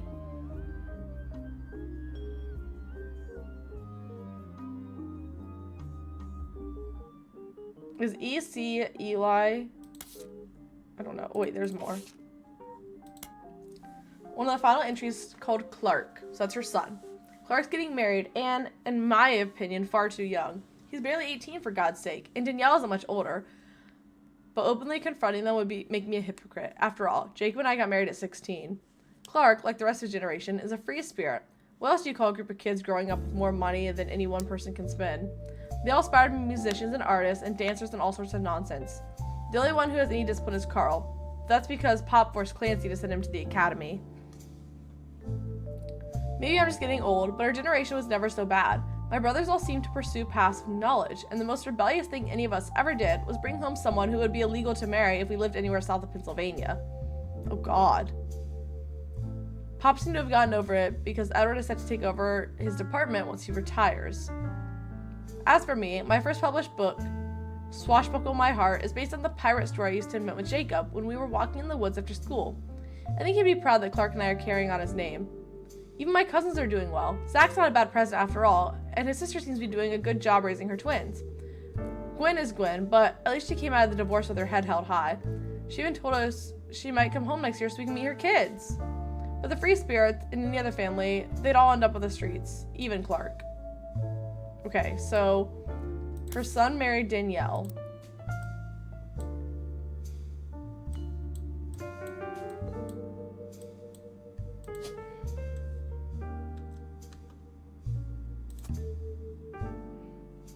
I don't know his occupation.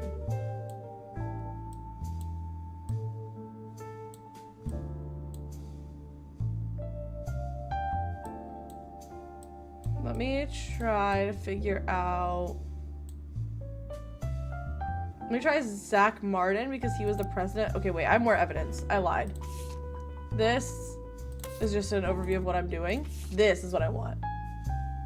The next generation. Okay, so this is the one that she was talking about.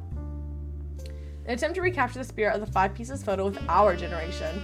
For old time's sake, we gathered on the warehouse floor. I wanted Eli to stand all the way on the left, since he made me look like... Since to me, he looked a lot like Pop did in the old one. Okay, so you're Eli. Oh, wait. They insisted the 4 of us stand together, so we clumped up in the middle and let everyone filter in behind and in front of us. The only one too good to make an appearance was Gwen. Okay, so that's Lauren. And those are her brothers. Grandma insisted we include Sam, even if we didn't want to. None of us understood why, including Sam. I also didn't think it's fair Miracle made it in, since he's technically a 5-piece. I guess my inner child still holds a grudge even after all these years. So that's Miracle. Let me grab all these photos. Is that Sam? Or is that Sam? Because these are the brothers.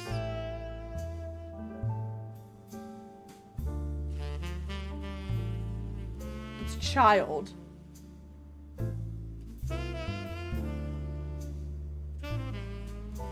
I think that's Sam, because it says nobody understood, including Sam.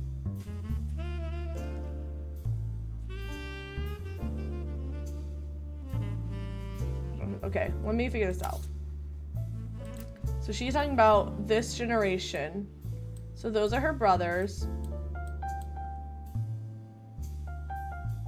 This is probably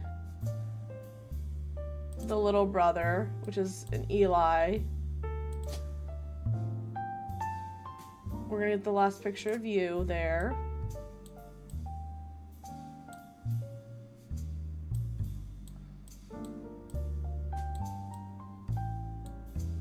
We'll have Zach and Angie. So does that mean Angie is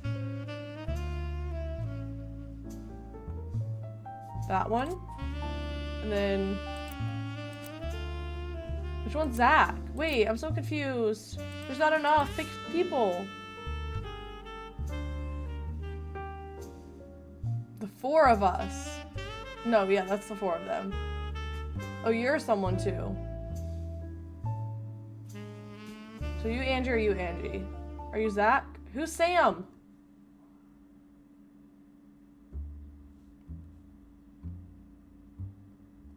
Attempt to recapture the spirit of the 5 pieces photo with our generation. For old time's sake, we got on the warehouse floor. I wanted Eli to stand all the way on the left, since to me he looked a lot like Popta in the old one, but I was outvoted by my brothers. They insisted the 4 of us stand together, so we clumped up in the middle and let everyone filter in behind and in front of us. The only one too good to make an appearance was Gwen. Grandma insisted we include Sam, even if we didn't want to. None of us understood why, including Sam.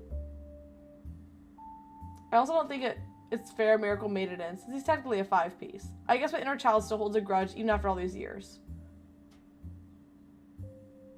Okay, wait. Wait.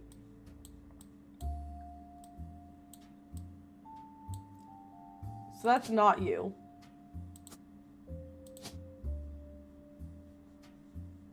It's you. Oh, but you're not verified.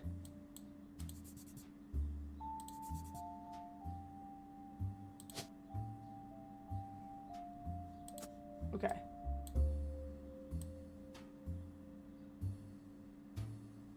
So that'd be Miracle Roottree Jr.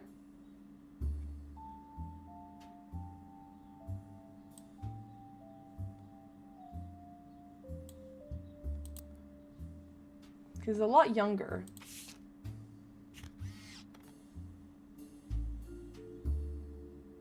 That's probably Zach, because he looks very official. That's probably Sam.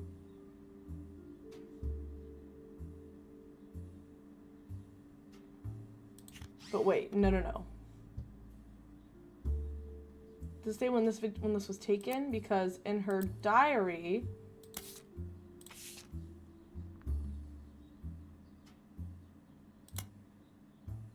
Sam, 1963. He had given it to his wife, and Sam, an obscure relative, was being included in the family gatherings.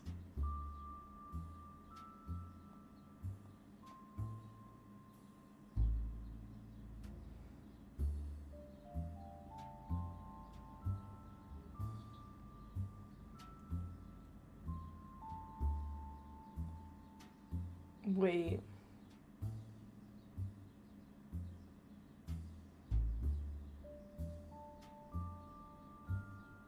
Sam might be a girl. They never specified. Let me look at this. Samantha Roottree. Yep, okay, so Sam might be a girl.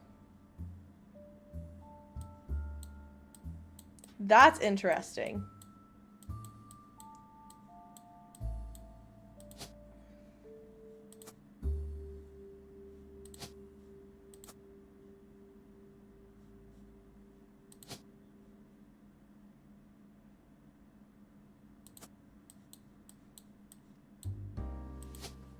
That's Lauren. And she had brothers. So Carl's dad, Clancy's son. What are the Roottree names left? There's a Clancy Jr.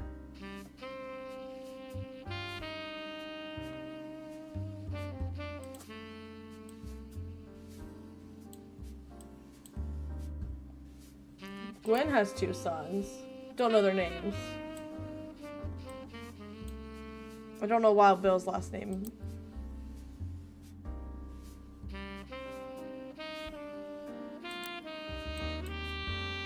I do know that he has a cousin who only has 1 child. Who's this? Guardian, adoption, or otherwise. Okay. Interesting.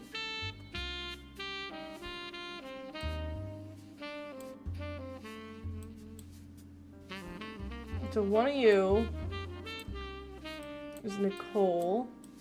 Okay, so I do know that you are Nicole Smith, because the other one's Nicole Madsen, which is Ernie's wife, who is dead, right? Not that. Madsen. Let me try. Okay, was I spelling this right? Yeah. Okay, let me try. Is there anything in the periodicals? No. Let me just try searching a couple things. Like, a couple people. Oh yeah. Zachariah Morden. M-O-R.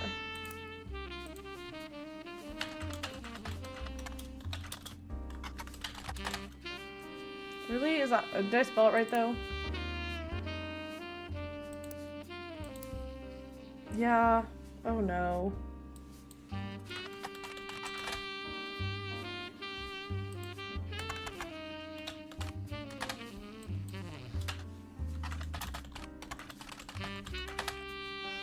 A few fan sites for the band Jim and the Diamonds seem to mention that he used to make music with Clark Rafferty.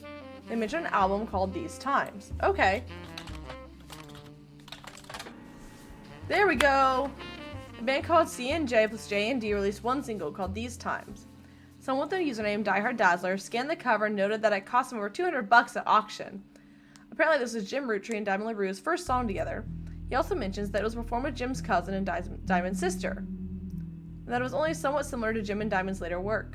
You can't find anything else about Die Hard Dazzler, the band, or the single, so all that's left to do is add the scan to your evidence. After a blazing fast 35-minute download, the track is also available. 35-minute download. Okay.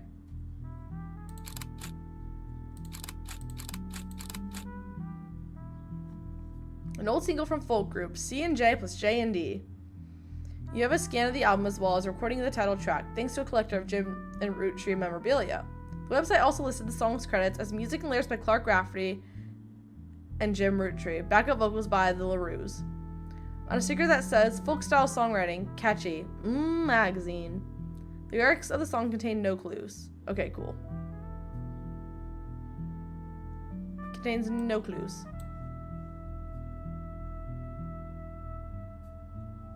So that's gotta be Clark. That's gotta be... So Clark is her son. Unknown occupation. Wasn't he an actor? Not an actor. He was a musician. Then.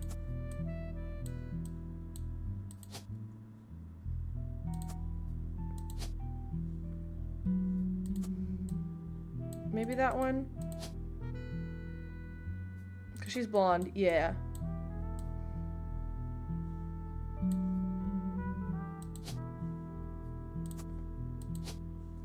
But she would be LaRue. Jessica or Jane? Oh no. They have a child. So go Jane LaRue, and then you would be the Rafferty LaRue.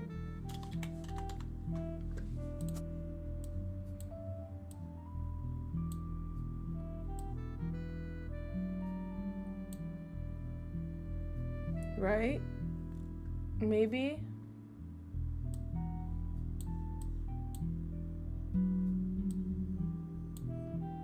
Do I have anyone that's not locked in that I think should be? I don't know your occupation. I have nobody, like, solidified.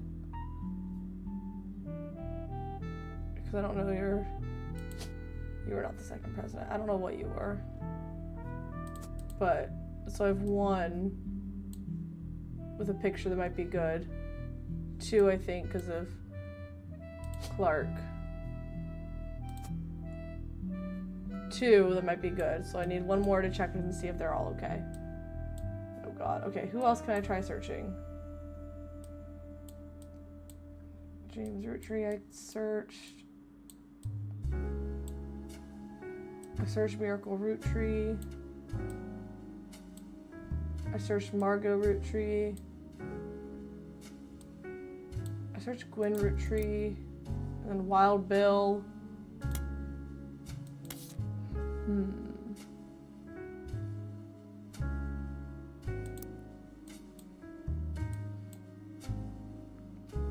This is hard.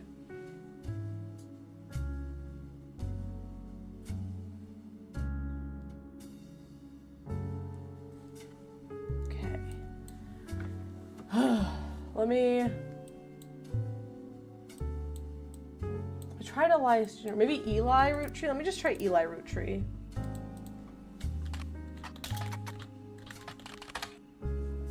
Okay. No Eli Roottree. I did Margot Roottree. Jacob Rafferty, no. I know I did this already, but maybe I missed something.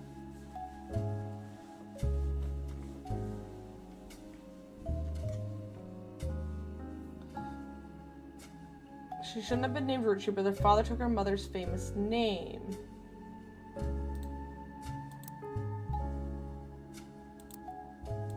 Can I try Gwen Roottree Kid? No. Let me look back through the evidence, because it says, like, so for example, on this, it'll have, like, a little magnifying glass when you have 3 more things I can lock in. This has 1 that I can lock in. Okay. Jacob died the final months of World War II while Lauren was pregnant. This left her to raise son Clark alone. Lauren never remarried, only had 1 child. She was the granddaughter of Elias and Gwyneth on her father's side. Her mother's family was called the Costles, but she hardly ever mentions them. Oh!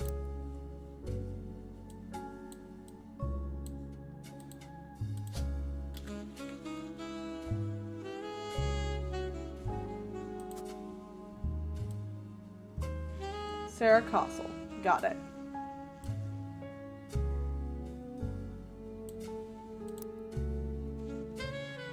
Her father, who she was referred to as Pop, was the head lawyer from Roottree Candy Company, held by a legal document called the Clancy Trust. Given the context, the Roottrees have internal shorthand names for the different generations of their families. Lauren uses them often. 5 pieces. First generation of children by Gwyneth and Elias. Lauren's father was in this generation. The next generation is Lauren's generation. The Free Spirits. Okay.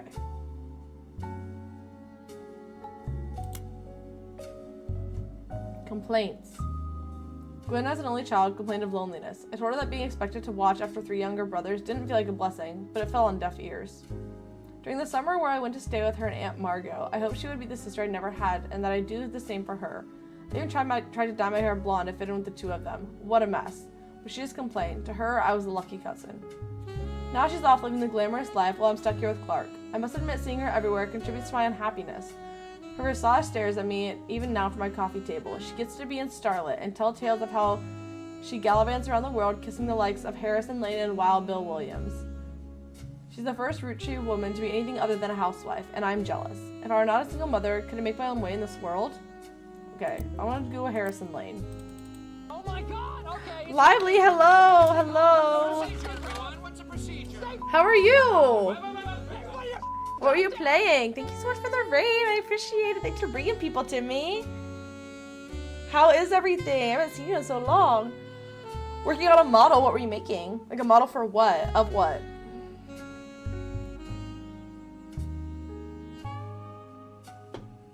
VTuber. Ooh, that's exciting. That's always so like intricate to me. I had no idea. I could never do it.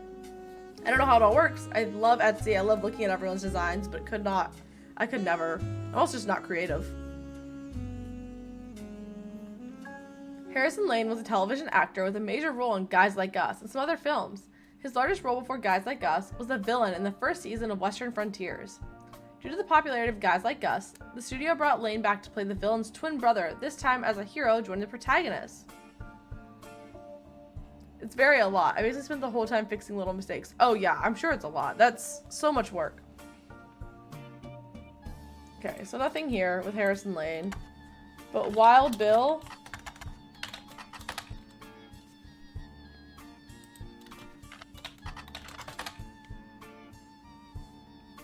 In the 1950s, he appeared in an adventure movie called Fortune Favors the Grave. Now it's fiancé time! What do you mean fiancé time? Inspired design, like very cartoons, and the issue is that the VTubers aren't designed for what I'm doing, but you can do it, so it's a pain. Oh, yes. Okay, I see what you're saying. Time to cuddle him. I'm jealous, because I have a Brun, but he's very far away. Very far away. Wild Bill grew up in Paris, France. He returned there often. Wild Bill, Paris. Wild Bill, France. Let me try something.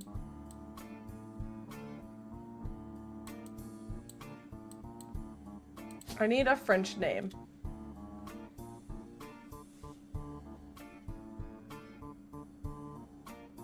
It's not LaRue.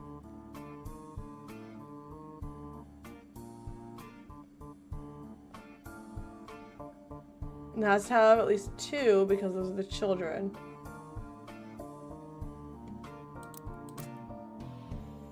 I'm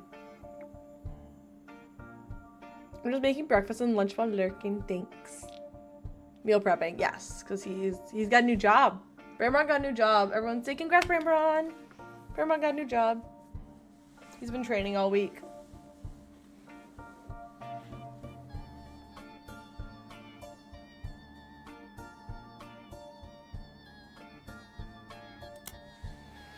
Dynasty. Okay. Everyone got quite heated. Granddad was furious none of his sons would take over as president, but that's what he gets for holding on to it so long. Architects, preachers, and lawyers, nobody got time for candy. So with the 5 pieces refusing to step up, it came down to us next gens.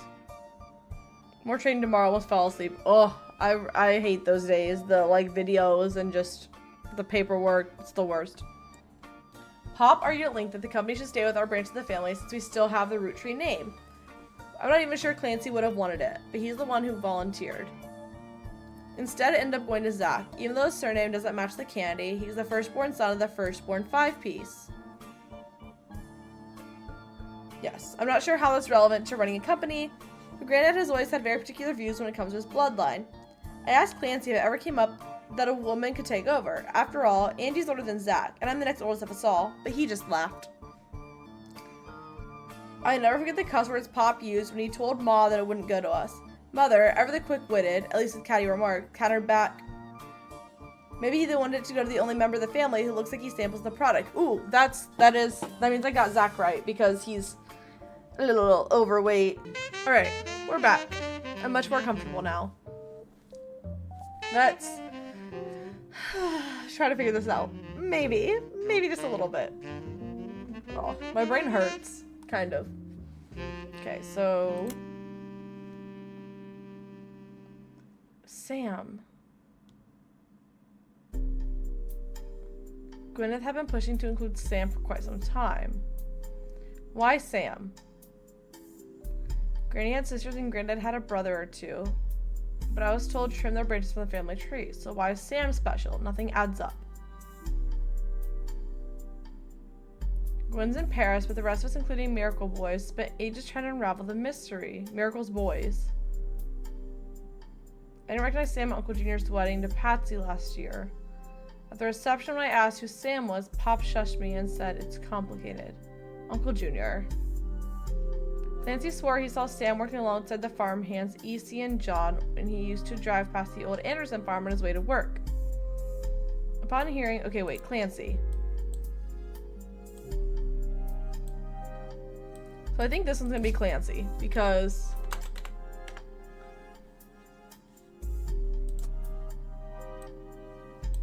it was gonna go to Clancy, because he would have been the oldest male Roottree name, because Zach doesn't have a Roottree name.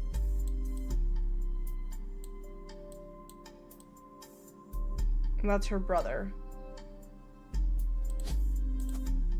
Maybe let me try Fancy Roottree Jr. Oh. Miracle Roottree Jr. Okay. No, this is already red.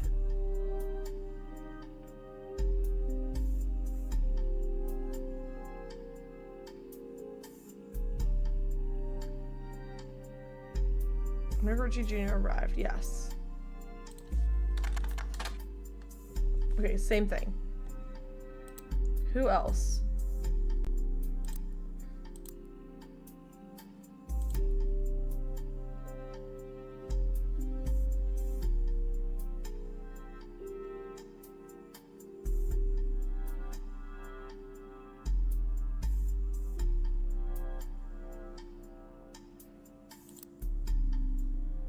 Study photos of students typically have solid color quality backgrounds. Interesting. A little duck. I don't want to hit right now.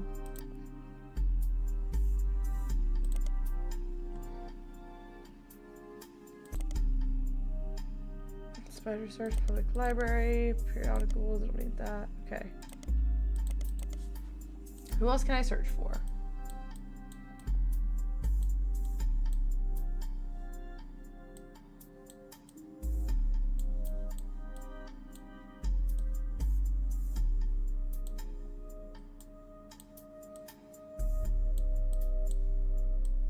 Okay, so Gwen had a picture of her with her boys. Film school. He was gonna be a director.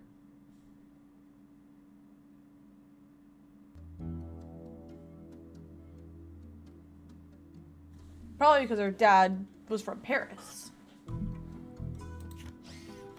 Couldn't make their union, wishing you all from Paris. Gwen and the boys.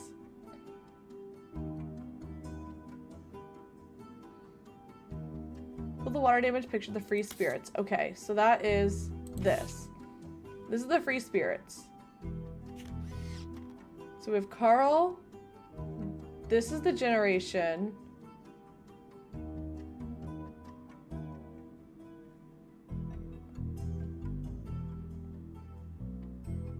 That is Carl's age.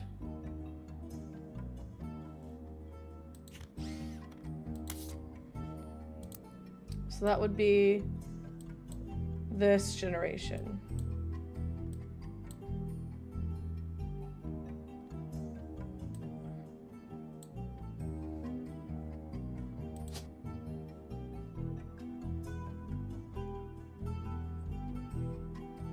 We have Eli and okay, wait. The thing said this. Okay. Bonnie. So that's probably Bonnie. Or is that Bonnie next to him? Because he always stand next to his wife, probably. Next president, Guy Hudson.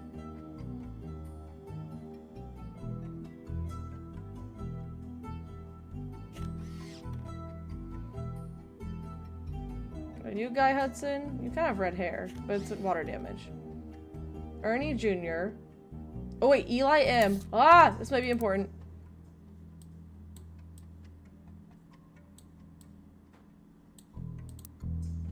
Eli M is in the free spirits. And that's important because here something's talked about Eli. Somewhere in her notes.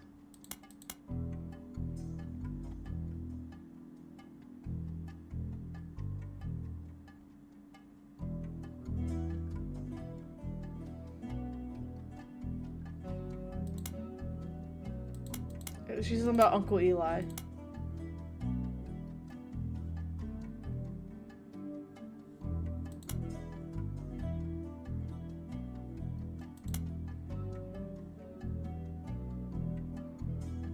It's not here.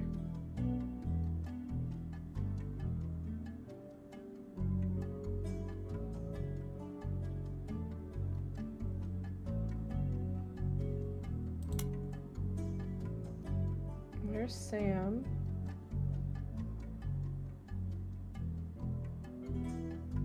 Eli, Miracle's youngest, not my brother. Okay, so.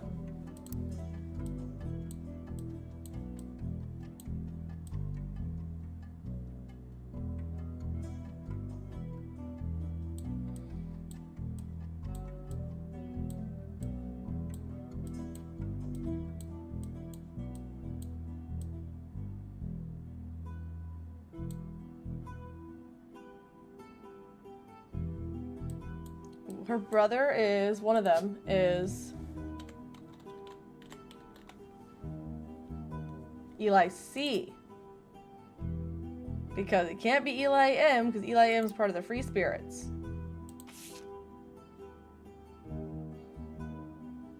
Caroline. Gwyneth M. Gwendolyn. Miracle Jr. Jem. Clark. Oh, one of you is Clark. Okay. You're Eli M.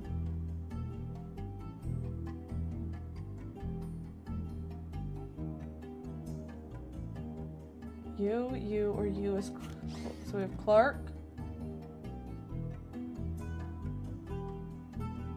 Carl. Ernie Jr.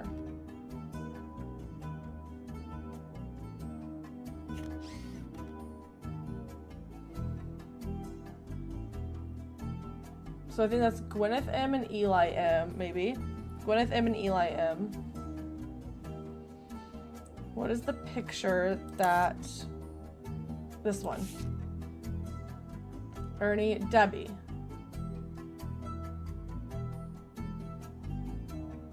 Nicole, okay.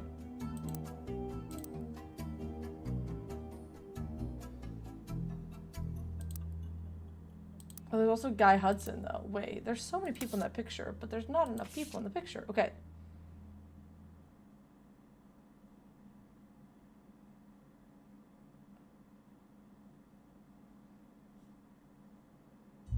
Bonnie, Guy Hudson, Ernie Jr. Okay, so that's Miracle Jr. We got Jim. 1, that's Carl. 2, 3, Eli. So we have one of these is Clark, one of these is Ernie, and one of these is Guy Hudson.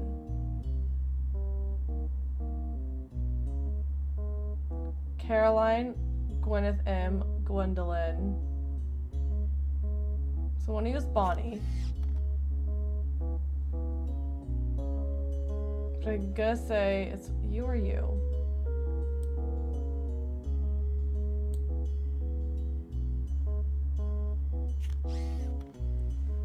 Eli M with Gwyneth M, probably.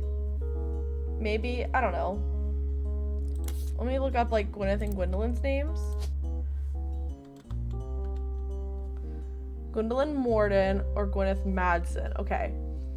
So Gwyneth Madsen, Ernie Madsen. Am I silly?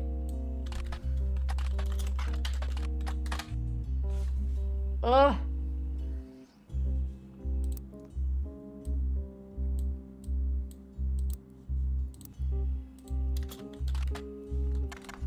Not for real.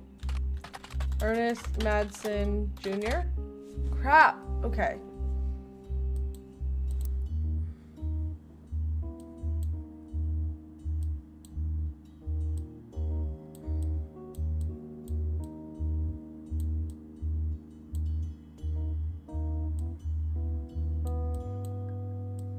Who are the Madsens?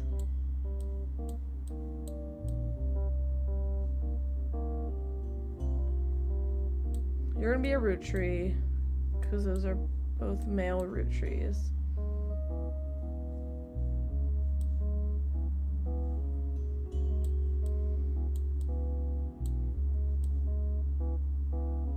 I don't know if Miracle... I never talked about Miracle having another kid.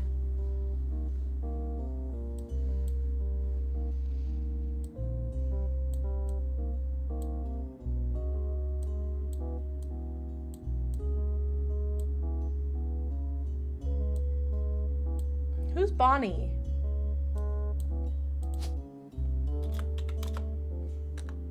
Bonnie Hudson is married to Guy Hudson. I'm assuming.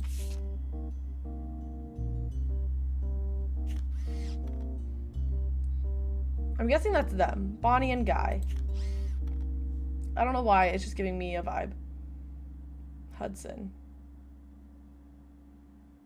And then Caroline. I don't know who Caroline is.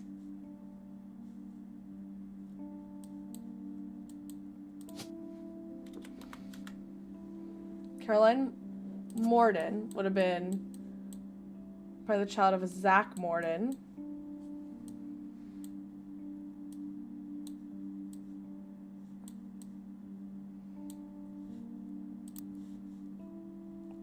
And there'd be an Eli Morden, right? So they're siblings.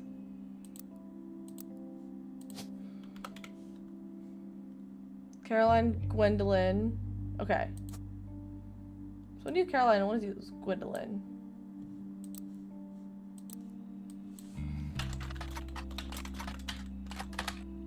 Kelly's listened to a few art websites without much detail. She's be associated with a movement called P-Flag. A secret child? Maybe. An organization founded in the 70s. The acronym stands for Parents and Friends of Lesbians and Gays. So was her child a lesbian? Gwen, what was the name? Gwyneth. I can't remember if it was Gwyneth or Gwendolyn.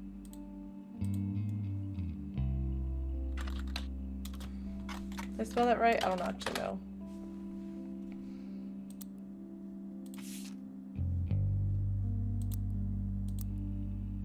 No, not at all.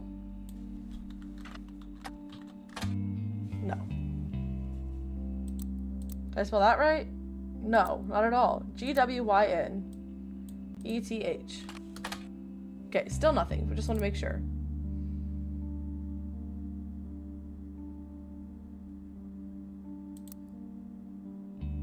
And Eli M is...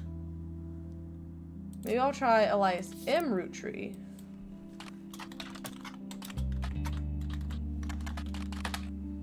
No. Elias C. Roottree? No. I'm about to start searching names.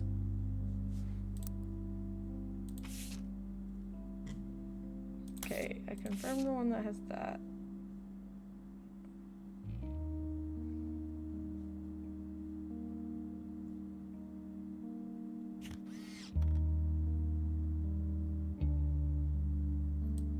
Who are you? You're a redhead.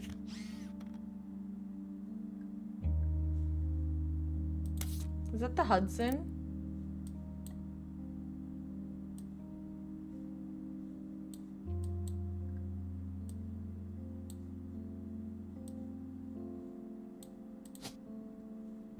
No, because Hudson would have a picture.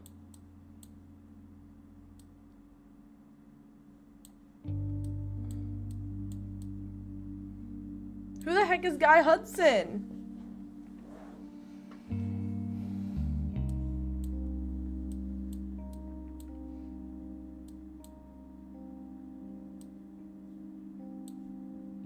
Are there more Hudsons? Bonnie, Christopher, and Guy.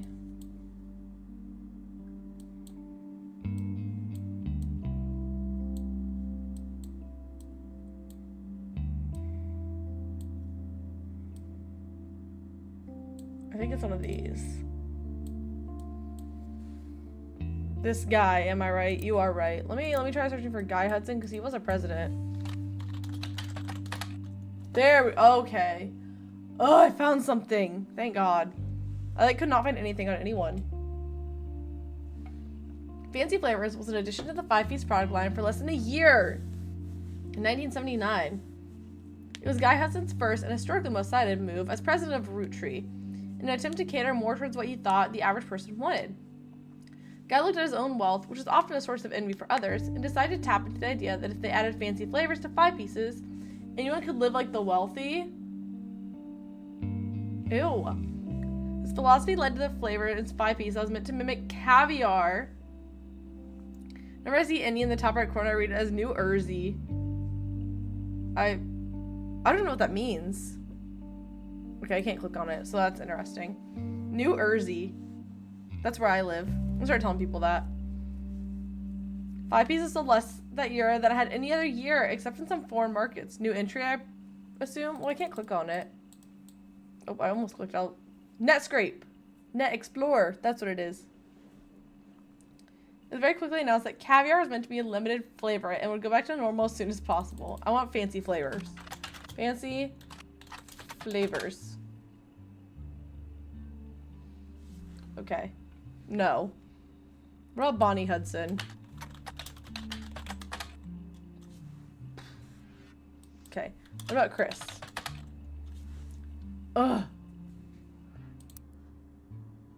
Can I do like 5-piece caviar? No.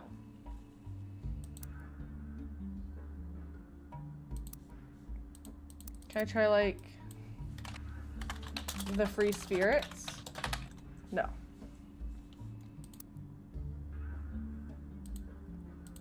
What other names are there?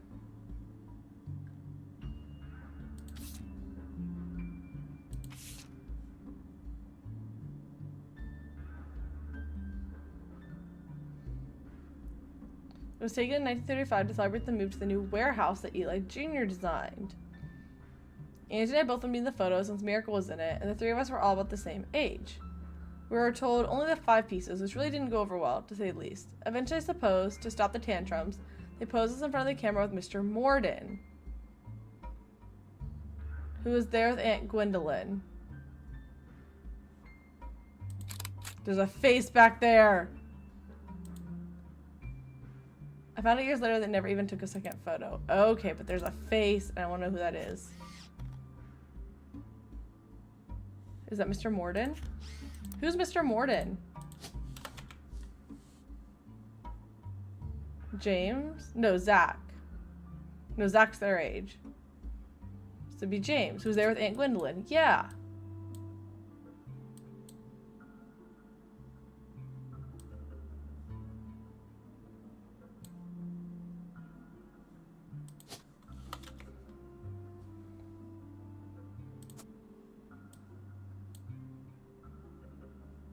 She would have just been a housewife.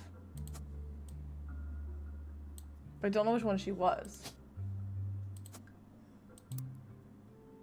I guess she's the brunette. Oh, I do know actually. I do know. Because in her entry it says that Aunt Margot was blonde. And she was probably just a housewife. As they all were.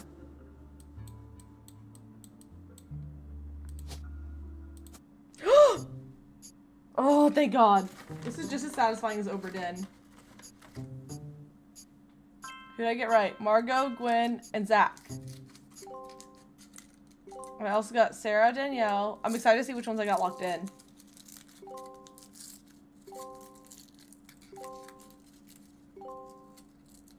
That means Clark isn't correct. That's interesting. Look at you go, you paralegal. This is less paralegal and more Nancy brain. Where's my phone? Oh, look around my room? That's interesting. Girl, where's your phone? You go, girl.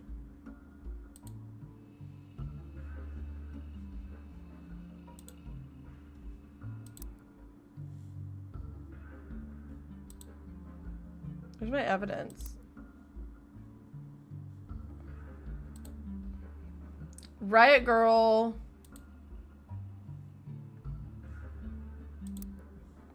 I don't think any of that stuff's really gonna help me. I think it's just interesting to look at. Oh, there's my phone. So, you may have heard the news. Some of Carl's things have gone missing. That Thank you for the includes you go, pictures girl. and mail I brought you earlier. I promise I didn't steal it, But you took it. but I did borrow it. Oh! I'll return it once we're done. Let me deal with my family in the meantime. Oh, I guess that means I've officially confessed. I feel like this is Sam. I'm a Roottree. I think this is Sam. I assure you I have a reasonable explanation for the secrecy. I'm about to do something big the family doesn't approve of. If you could just wait a little bit longer, I'll tell you more. In person. I'll return after 15 more blood 15? relatives. What did I get? Oh, the phone rings.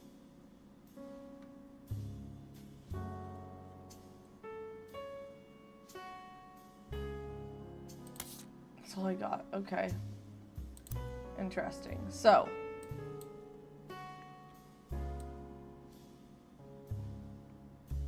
I just don't know your occupation, but I'm gonna remove that picture.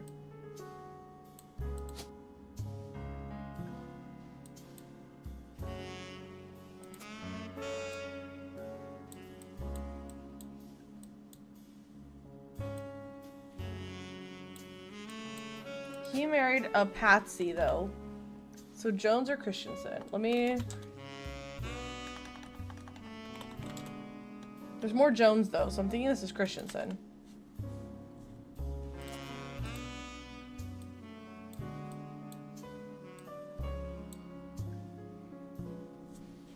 Okay, Margot's locked in.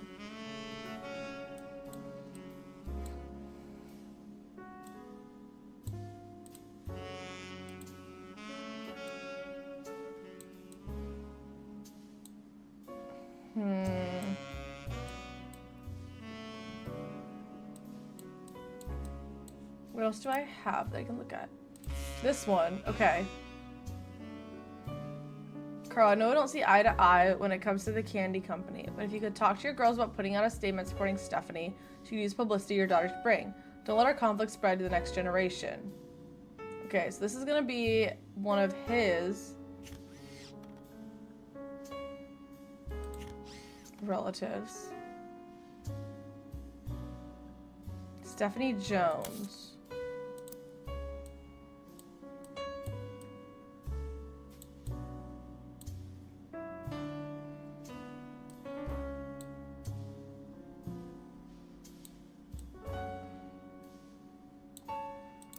So we have a...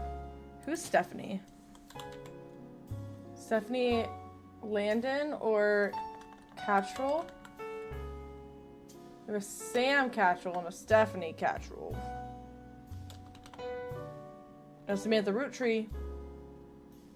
Who's CM?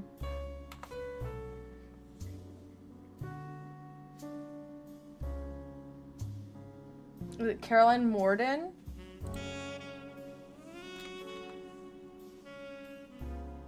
I think it would have to be, and then Stephanie will probably be her daughter. Remarried to Jones. Okay, so this is wrong. He's not a musician.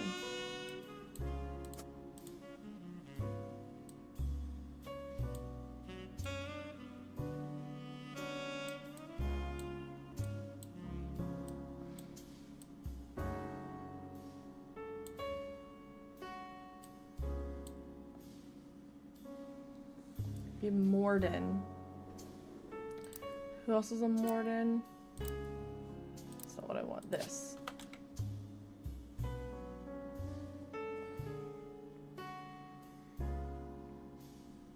Morden, Caroline.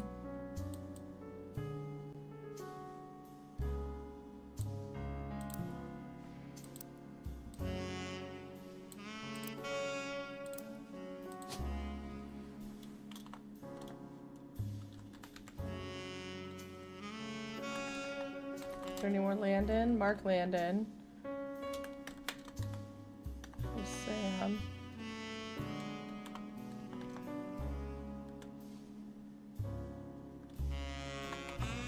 I don't know.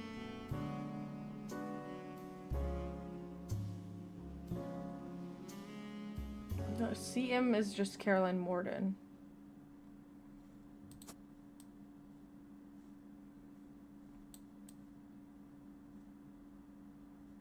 But I don't know who she'd be married to.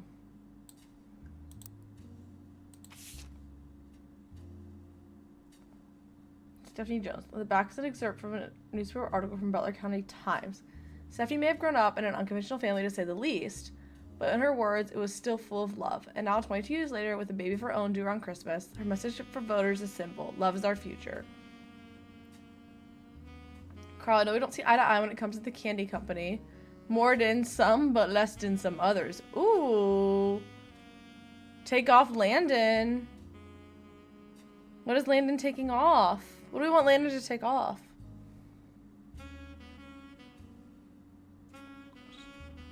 Don't let our conflict spread to the next generation. I have a feeling this is gonna be Stephanie. Because it's an unconventional home, and this feels very unconventional with the...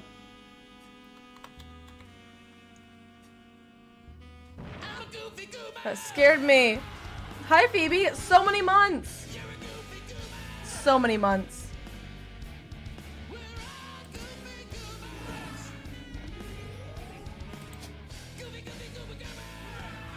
I feel like this isn't right.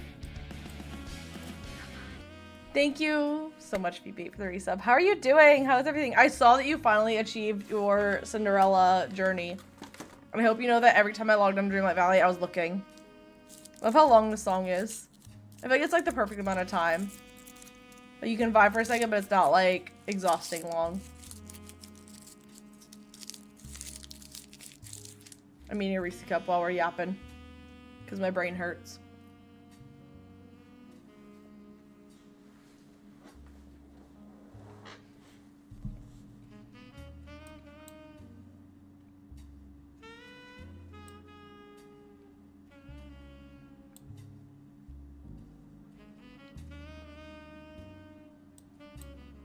Genuinely, Cinderella Quest was a team effort. I love everyone who helped. It was. And now you have me looking at all the collections and I'm like, but what if I get all of the Moana ones? Like seeing how close I am to getting all of them.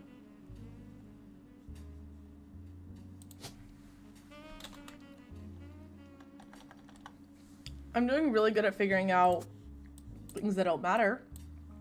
Like the spouses, but need blood relatives.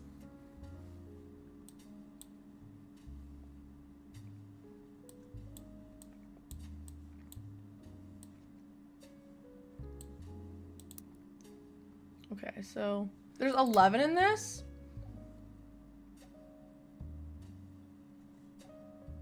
"11 clues connected to this piece of evidence.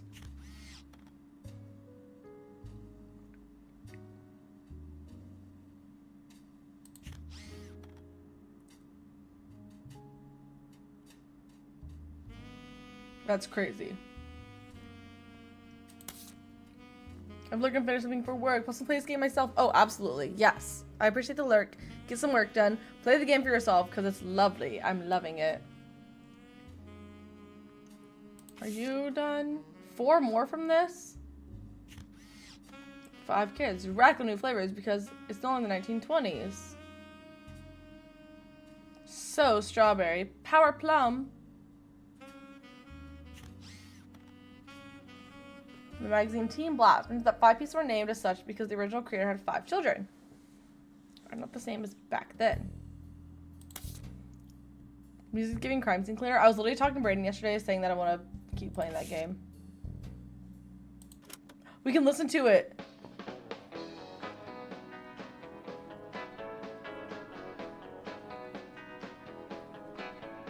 Oh my goodness. Life is life, love shall be. Me for you, and you for me. Someday will come, though, that this tree will be the last of what was we. With passing years, all paths diverge. Rivers rambling, onward surge. One source behind old memories, but find their ways to different seas. Someday these times will all be over. Michigan State and watch won't avoid spoilers. Oh, absolutely. Hi, Cosmic. I completely understand. I avoid spoilers for so long. Such a good game, though. I really recommend, just like Oberdin. I think that's Clark. Yeah.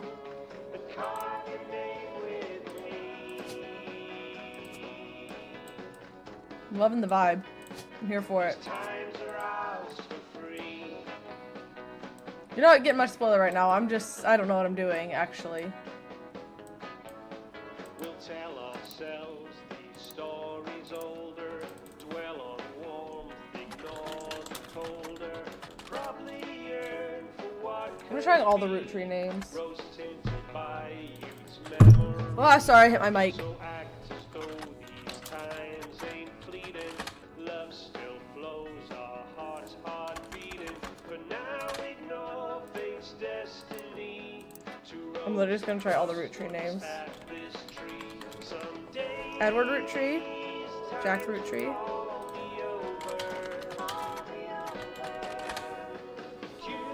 Oh, I didn't mean Roottree.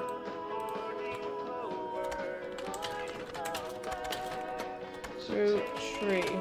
There we go. Jack Roottree. Okay, no. these times are ours. Christina, November.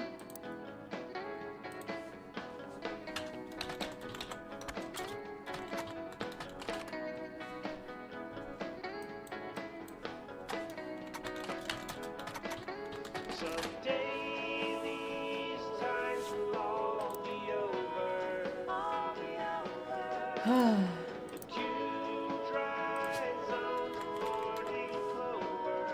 Robert, Ronald, Tessa. Those are the last ones. Take my hand beneath the tree and cultivate with me.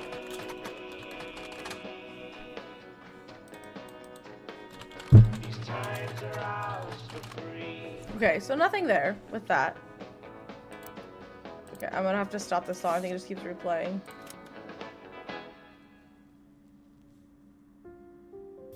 Alright, cool. Can we listen to this one? No.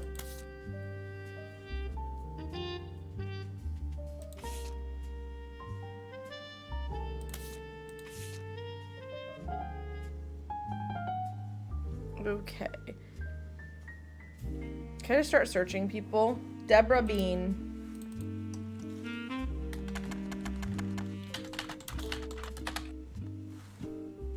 I'm tempted to click on the duck, but I don't want to. I think I tried Bonnie Hudson. Maybe, wait, what if I just try Stephanie Jones from the... Oh my gosh, why didn't I do this sooner? Then from the election results page that Stephanie Jones, a candidate for city council, won her campaign on election day. You find no mention of the Rootrees in any articles. Stephanie also has a very bare bones website for her campaign. Simply a picture of her campaign mailer, and underneath it says, be sure to read the full article in the Butler County Times. Can I do that here? Butler County Times.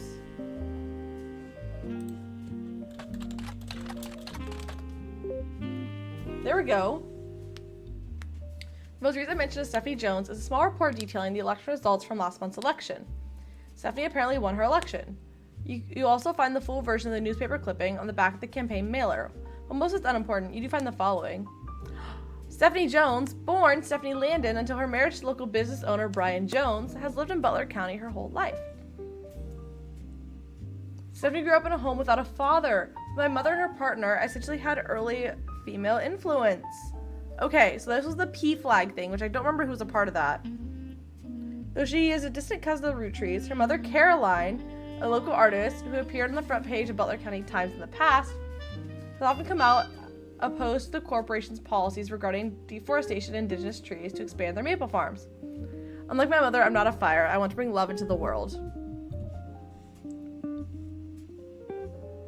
Okay, so who was the P flag person?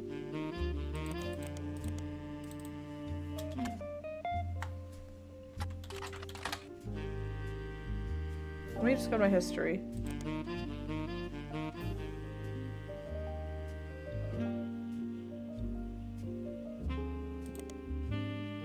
Caroline Morden. Okay. So we have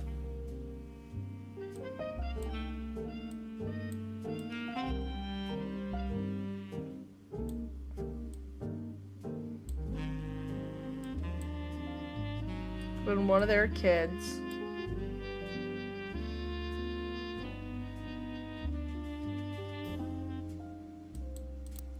wonder if I can look up.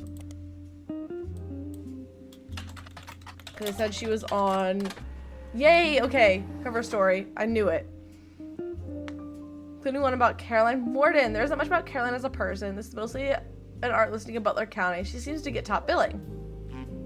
Accompanying the story, there's an image of Caroline standing beside a large metal sculpture of a mermaid. It is captioned, Caroline standing next to her sculpture, Atlantis Burden. The sculpture is one of many works featured in her upcoming book, Self-Portrait, Art and the Beauty of Woman.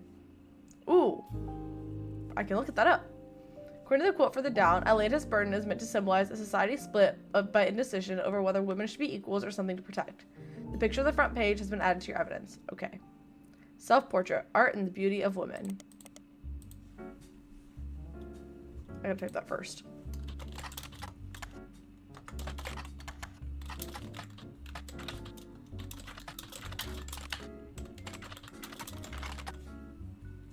Then Caroline Morden.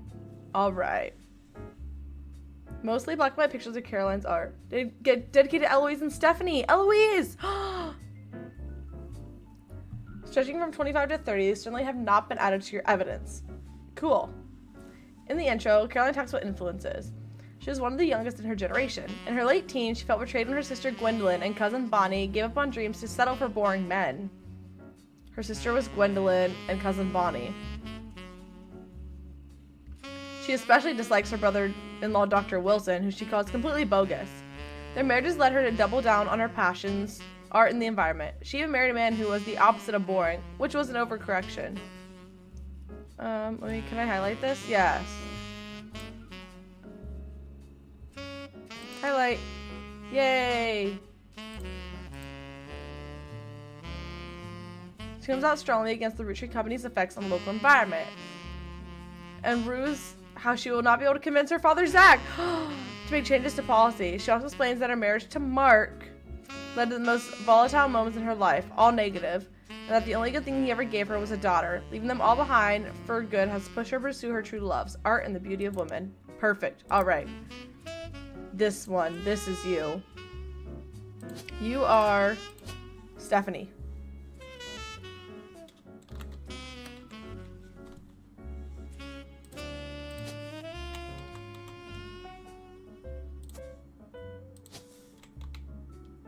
Politics. Did I get that picture? I don't think I did.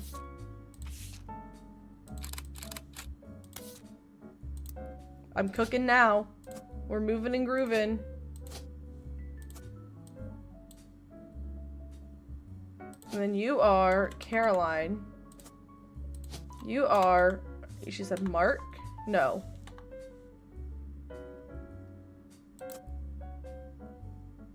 Just kidding, no, this is Mark.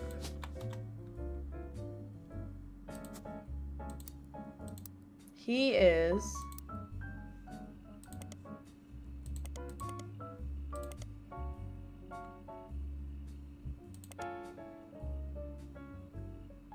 Brian Jones.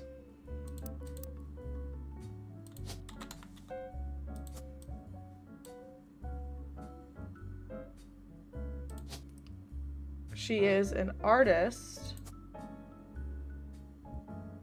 I think this is Eloise. All right.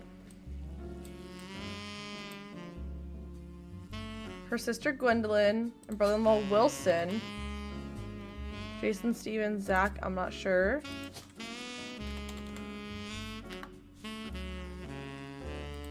Gwendolyn Morden is a housewife. I have no picture yet.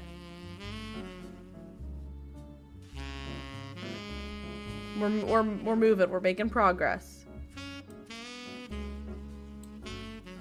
Oh wait, things are added to my. Okay, wait, there are pictures. Okay. Caroline standing next to her sculpture, Atlantis Burden. Perfect. And then there was something else added. I thought. Maybe not. Anyway, I can add that.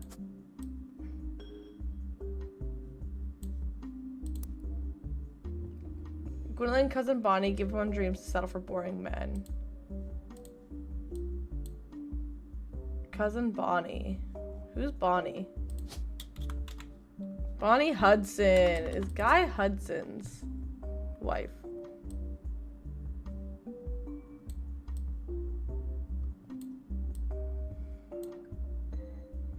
Okay, look up Gwendoline Morden.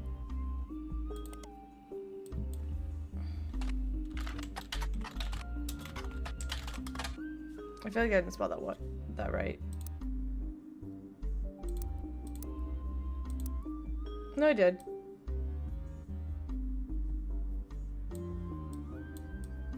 But I got that. 1, 2.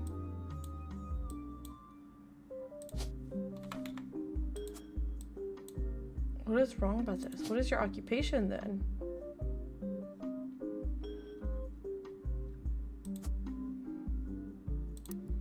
Can I figure it out from this? Clark's getting married, and in my opinion, far too young. He's barely 18. Danielle's not much older, but openly confronting them will make him a hypocrite. That's why we musicians and artists and dancers and all sorts of nonsense. The only one who is disciplined is Carl. That's because Pop forced Clancy to send him to the academy. It was never so bad. My brothers all seemed to pursue passive knowledge, and the most rebellious thing any of us did was bring home someone who would be illegal to marry if we lived anywhere south of Pennsylvania. Edward is set to take over his department once he retires. Okay, so wait, who's Edward?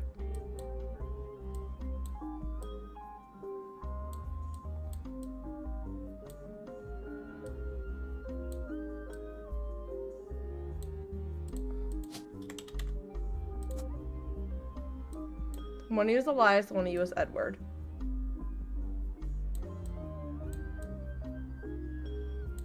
I think you're gonna be November.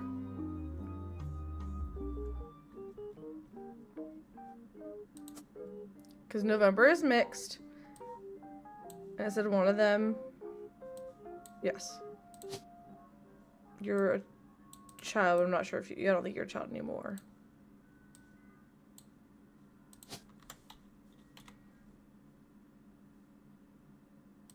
Yeah, November. So you be a lawyer. I don't have a picture of you. I mean, I think I do, actually. I just don't know which one's you. I said Eli looked most like Pops did.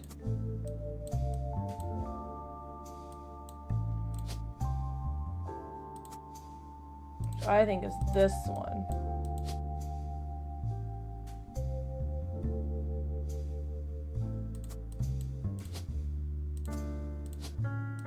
Can I get it right? Yeah, just by kind of guess checking which one was which sibling.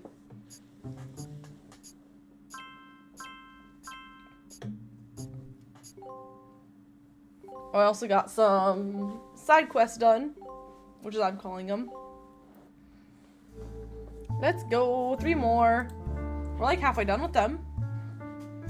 This is exciting.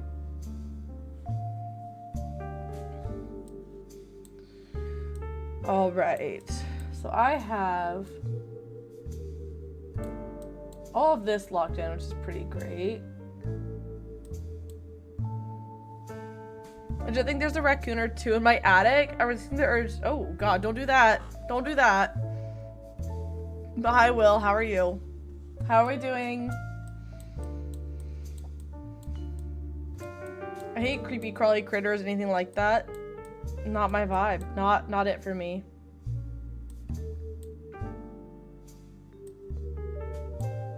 Okay.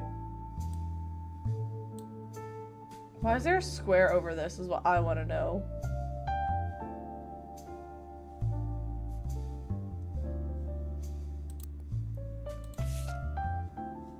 There's still 6 from this?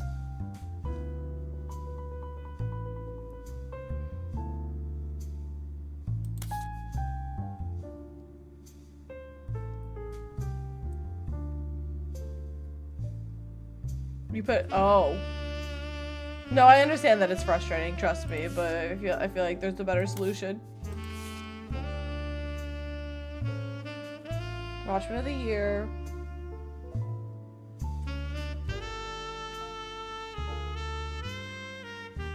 Notable singer with a young daughter on the same age as Raina. Carl and his second cousin, Ernie, who had just become president of Roottree at the time. Ooh, Ernie. So his second cousin, which means his parents' cousin.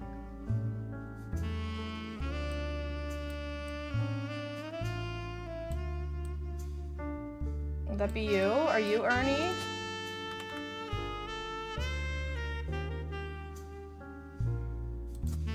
Ernest Madsen.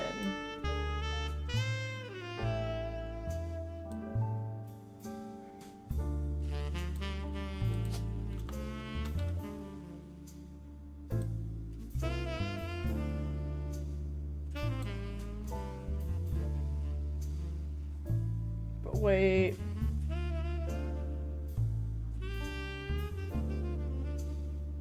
I don't know. Because if you're Ernest Madsen. Wait. Let me read that again.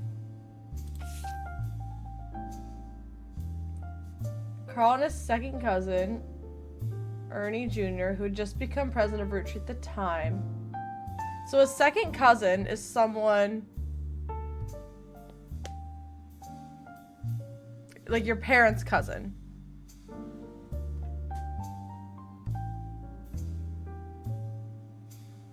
Yes, it's your parents' cousin.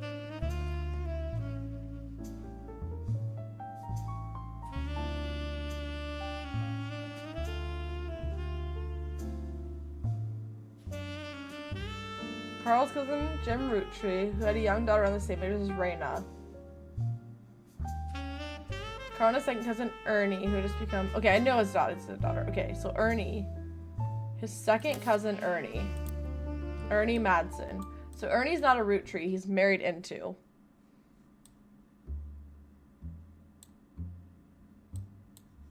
Is Ernie in any of those pictures? This is not the Free Spirits. Ernie Jr.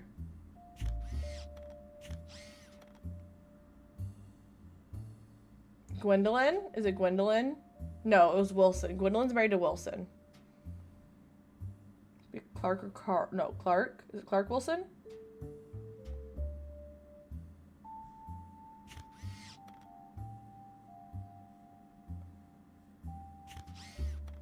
That looks like Caroline. Caroline? From the other picture. Pretty sure it is. That looks like her.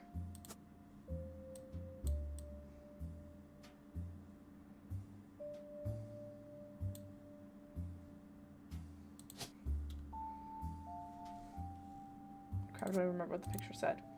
Okay. I said it was Clark, I think. Would be who Gwendolyn married. Please be a Clark Wilson. No. She said Dr. Wilson.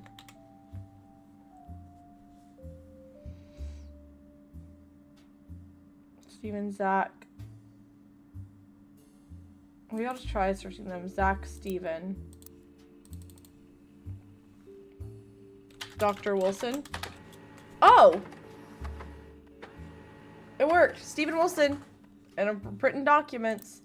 So you're married to Stephen Wilson. And you have 3 kids. Interesting. Pediatrician who practices north of Pittsburgh. Although there are a lot of Dr. Stephen Wilsonses and Dr. Wilsons, this one apparently found a way to game the search results. As he pops up to the top every time. Look at me go. His website claims that he is the pediatrician to the stars. The only evidence for this is that he apparently was a doctor to the Roottree sisters. There's a picture of him on his website, as well as a picture of his 3 children. The 3 of them look as though the photographer is holding them hostage. Regardless, the photos have been added to your evidence. There's also a quote that, along credited to his child Jason, you suspect might not be written by a 10-year-old. My dad is the best dad in the entire world, and he treats every patient with world-class care. He will treat your children like he would me, my big brother, or my sister. Screwed up mug cake. Oh no. Okay, so I think Jason's the middle. And then big brother. And then sister.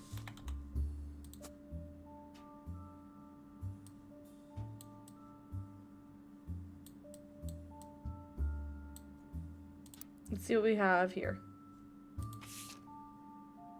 Dr. Stephen Wilson.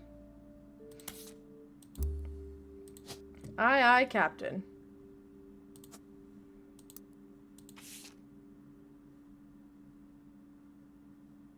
Dr. Stephen Wilson's kids. The quote below the picture is credited to Jason. It was taken 2 years ago in 1996. Okay. So that's the age, I think. Maybe not. If I get this right, I could get another little thingy bob. So Jason's gonna be the youngest. Oh, I didn't click on their faces. I want a mug cake. I want a little sweet treat.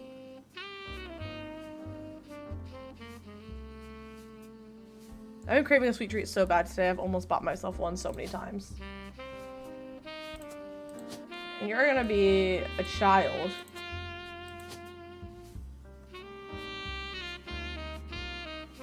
I feel like she looks older than he does.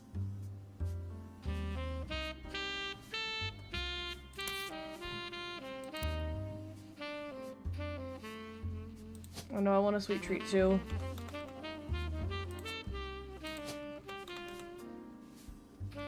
And then gem. Okay, let me see if this is right. No, probably not. I feel like it's gonna be this one. Because we know that he's gonna be a student.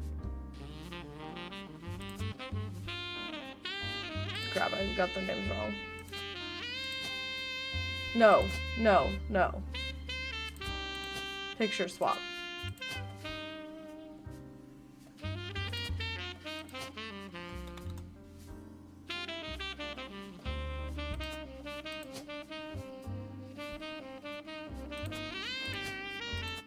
Yay! I did it.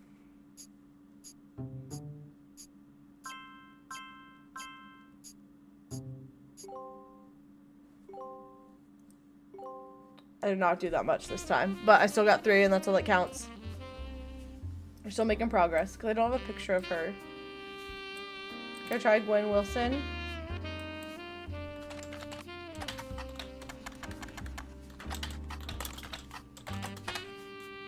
That's stinky.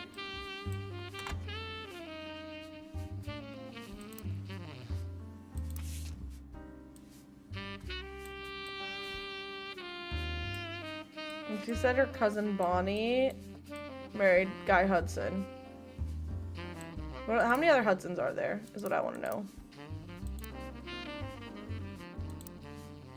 I don't know what I'm doing. They only had 1 child, so it's gonna be one of those 2. The other one's gonna be Ernie.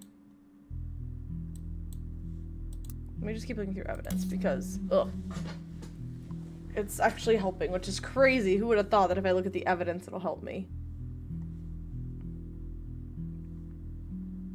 Let me keep looking at this.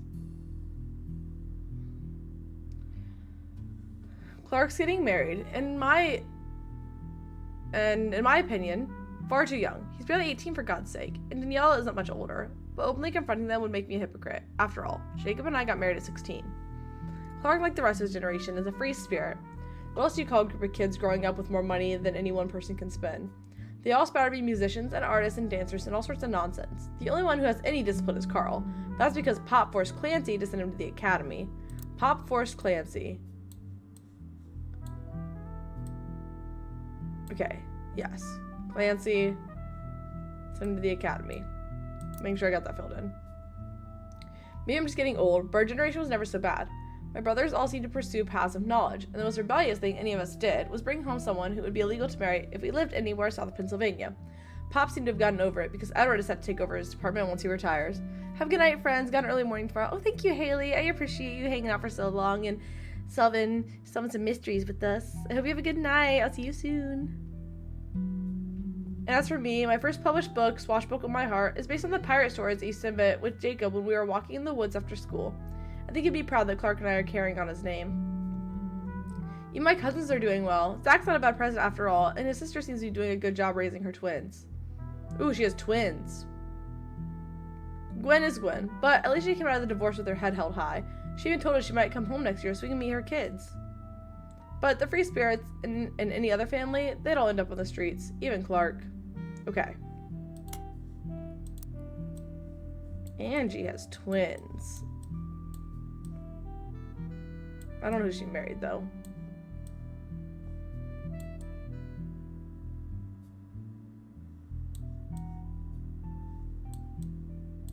But what I do know is that this picture supposedly has all of them. Who's a twin?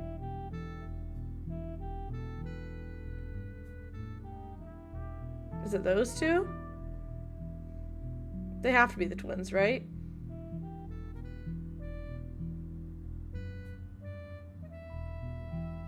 Which would be... But that wouldn't make sense. It depends on who she married.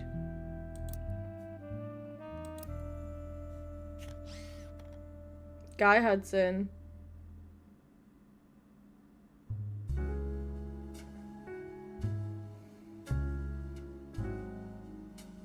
And Ernie Jr. One would be Guy and one would be Ernie, but I don't think that makes much sense because Ernie's last name isn't Hudson, it's Badson. So that doesn't make sense at all.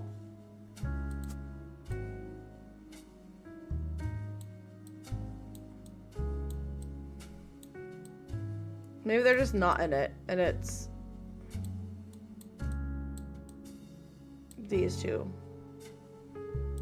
Yeah, I think one is, yeah, one of those is Guy, one of them is Ernie, because this is, yeah, because Ernie died. But who's older, Guy or Ernie? Probably Guy, because he's taking over.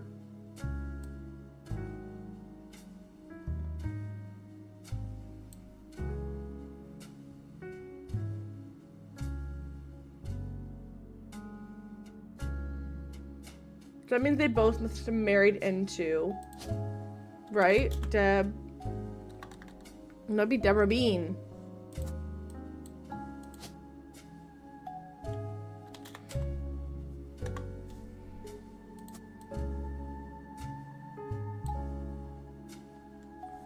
Because here's what I'm trying to figure out. How can they be brothers but they have different last names?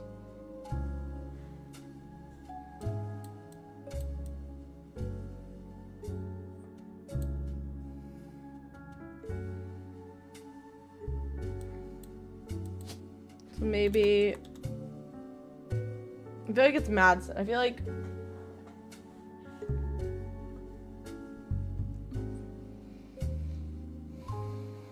And then we got Ernie Madsen. Okay, I think this is it. Yes.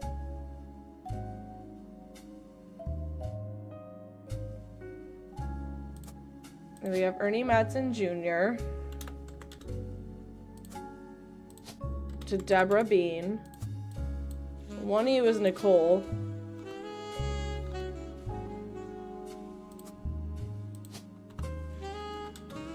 But then... you would also be a Madsen. That doesn't make any sense.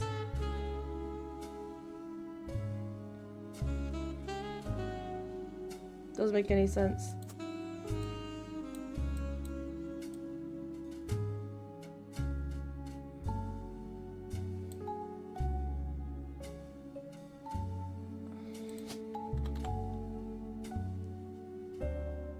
Unless...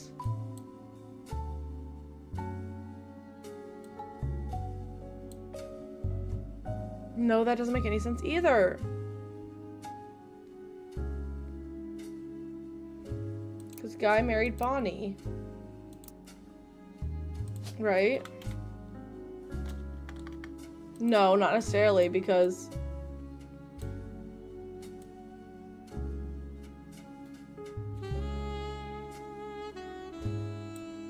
okay, wait. I think Guy is Clancy's son.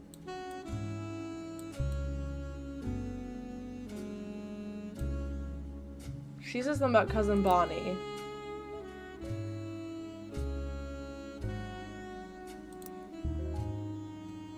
Cousin Bonnie gave up on James to settle for boring men. So Bonnie's her cousin, which means Guy would be a year older. Oh my goodness. Okay, wait. I'm unlocking something.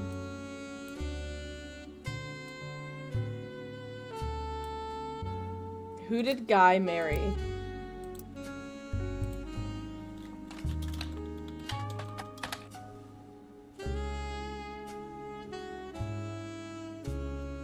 In 1979. Yeah, he would have been the older generation. After Zach.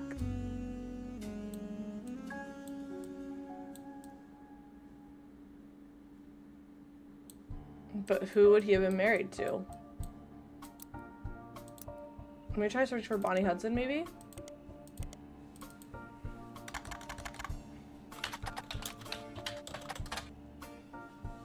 Okay, never mind.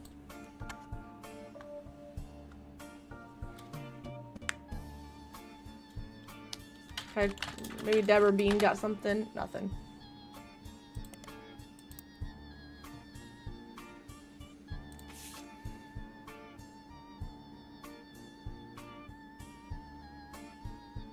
Okay. Gwyneth M. Gwendolyn. So that's Caroline. I don't know who that is. I don't know who is Gwyneth, Gwendolyn, or Bonnie.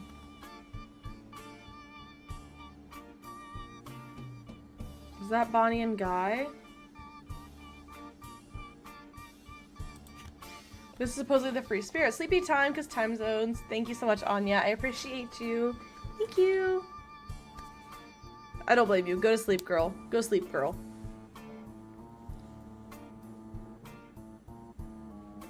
Okay. Who's Gwyneth M and who's Gwendolyn? I think I had Gwendolyn down. Because she was... Yes. She looks like Gwendolyn. Gwendolyn. She looks like Bonnie. Because they're sisters.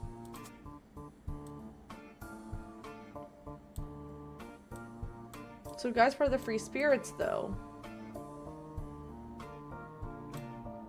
Don't know anything about them. Absolutely nothing.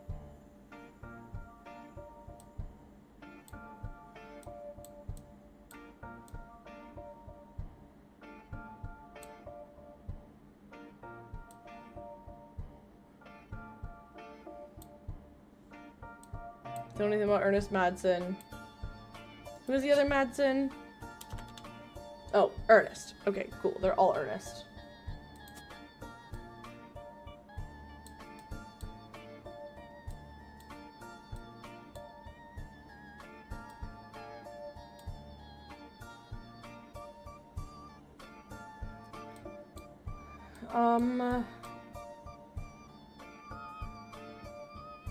Patricia Christensen, maybe? I can try that.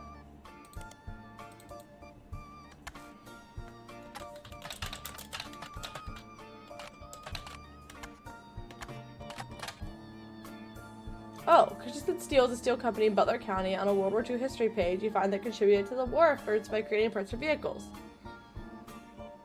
Christensen Steel and Patricia both are mentioned in a book review for Steamy Correspondence by Tina Angelina. Let me cry Christians. Let me first.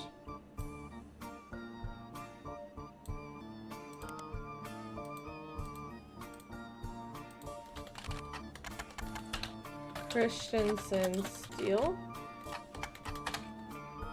Okay, no. Tina Angelina, Hannah Montana, anybody? Steamy. Not a steamy correspondence. Historical letters with erotic twists.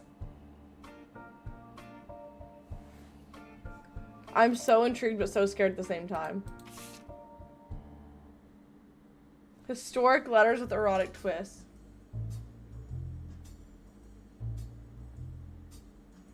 In 1934, someone who goes by Patch wrote a letter full of innuendo to an unknown gentleman who it is clear she had a romantic history with. Patch is thought to be the book's author to have been Patricia Christensen.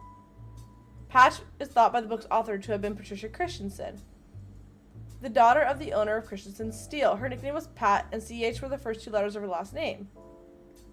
And Patricia Christensen was known to appreciate wordplay like this. Patricia, who would have been in her mid-20s when the letter was written, was married to an older man of no notable status. This letter was most definitely not to him. There are also a few passages after the steamy bits that mention a daughter. That mentions leading Tina Angelina to theorize that this letter was written to a father of a child she hid from society. The letter ends on a mention of a twisted twin that seems to evoke imagery from classic literature. If not for her story, yours and mine would be the most tragic tale ever told. How awful is it that such beauty was ripped from its rightful fate, and worse, sent to live in possession of your brother's twisted twin. If not for her story, yours and mine would be the most tragic tale ever told.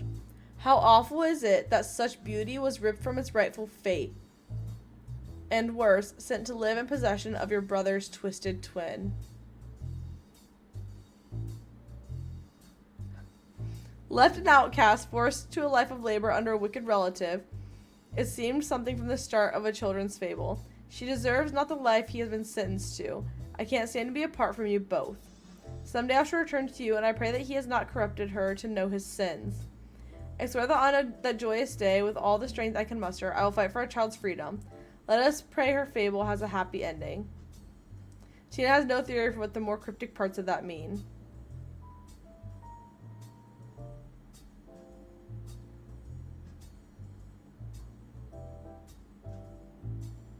I'm so confused.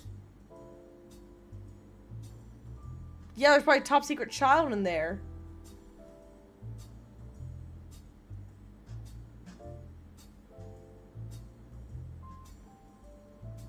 I don't know what to do with this information. I thought I was onto something and I'm not.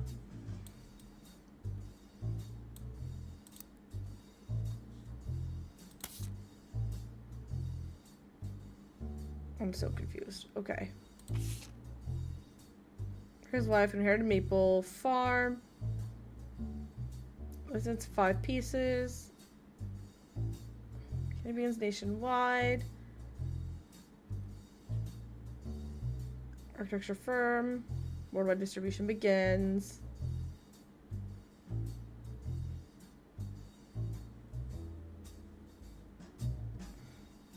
There's one more that I can get from this. It's probably just the one. It's a miracle that I don't know what he did. Did he become a preacher as well?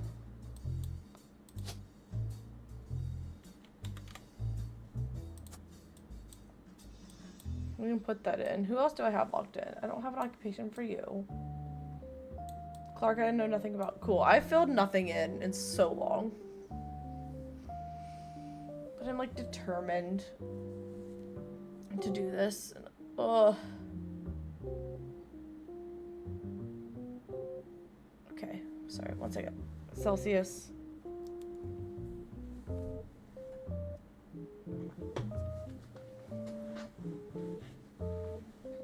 I want to get like one more set done. Like I want to get officially halfway.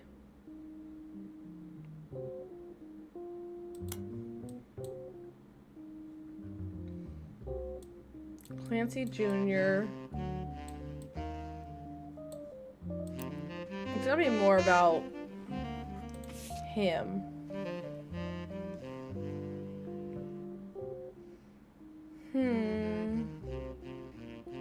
Gotta be something about his dad, right? Who is the one guy in the picture?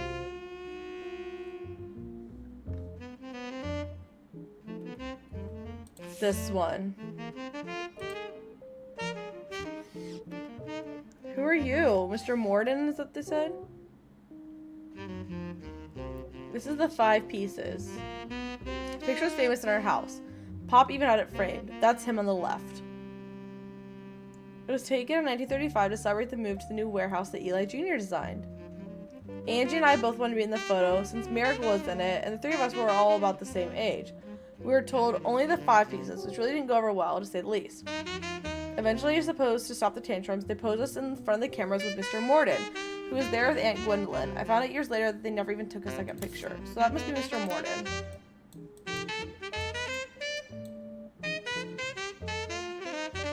I can't even see that picture very well.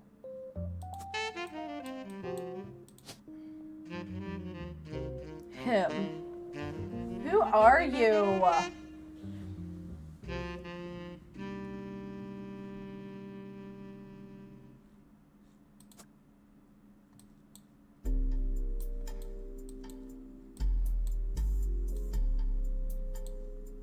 Not one of the 5 pieces.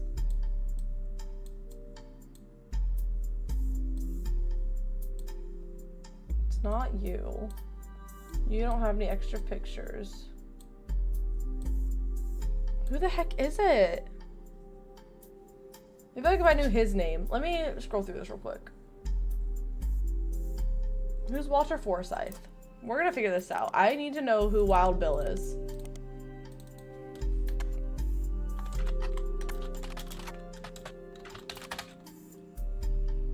There we go. Walter Forsythe is listed in the cast of a movie called Gal and the Gang, which is directed by Bruce Throckmorton. It appears to be a low-budget comedy, but there's no other information about it anywhere else online. Bruce Throckmorton.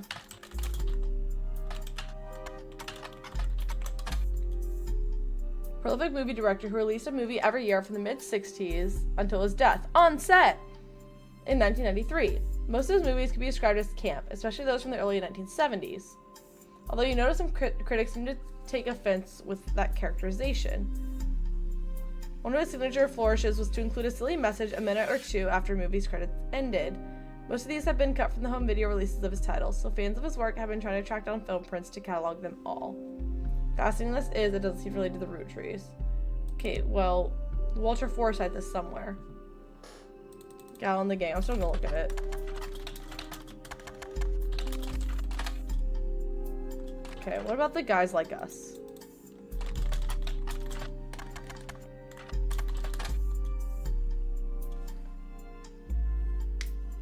It's a 1953 film in which 2 secretaries cut their hair short and pose as businessmen to get ahead in life until one of them falls in love with their client and hilarity ensues, starring Gwen Roottree, Leslie Florence, and Harrison Lane. The title is a play on words, as it can be read that the 2 women are men similar to other men, or that men are fond of them. What about Leslie Florence? Was Gwen Rootree's co-star in Guys Like Us? Not much relevant information. She doesn't have any additional credits. Okay. Can I look at the other list? This is what I want. No, I need the other one so I can see who's been crossed off.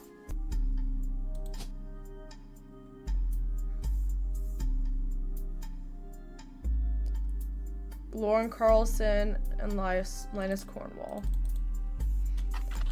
Laura Carlson. Nope. Linus Cornwall. Nope.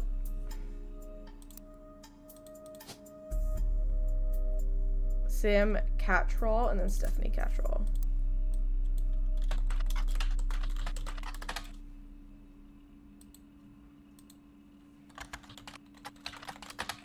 Nope.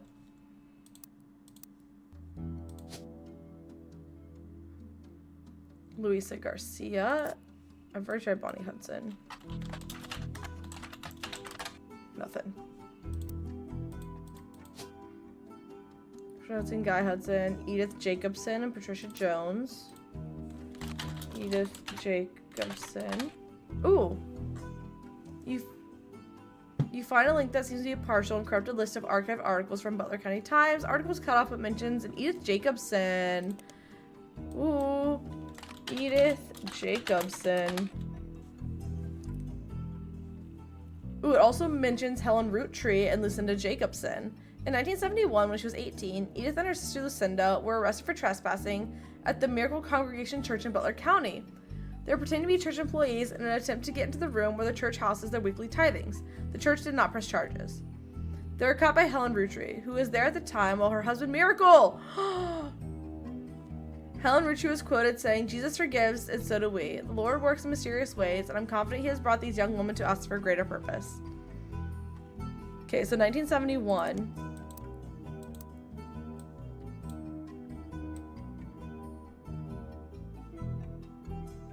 Would that be you? It would have been Helen Lennon, probably.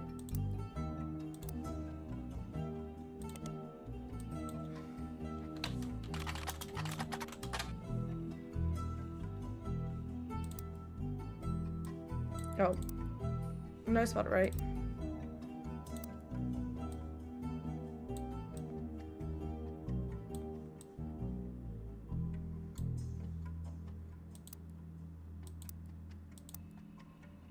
Okay, so who else can I search for?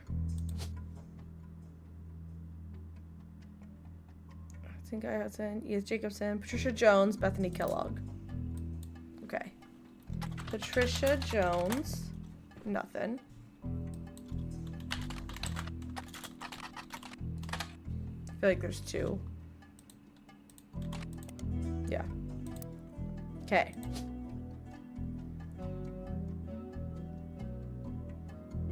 There's Thurs and Force, Clara Lansing, Kim LaRue.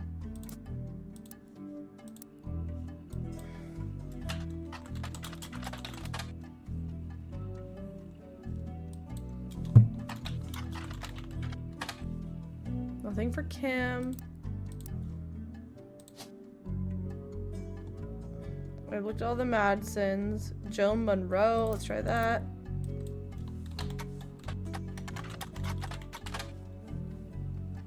Nothing for Joan.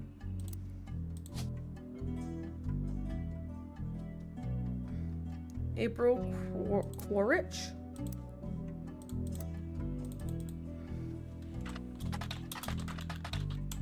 Giving Quidditch.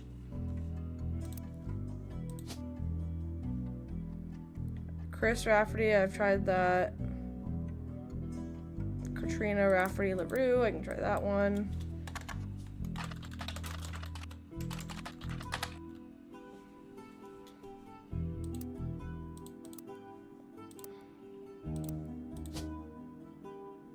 I've tried all the Roottrees. Penelope Tessa Green, and then Catherine. I said Penelope, Tessa, and then it was just Catherine Wilkins.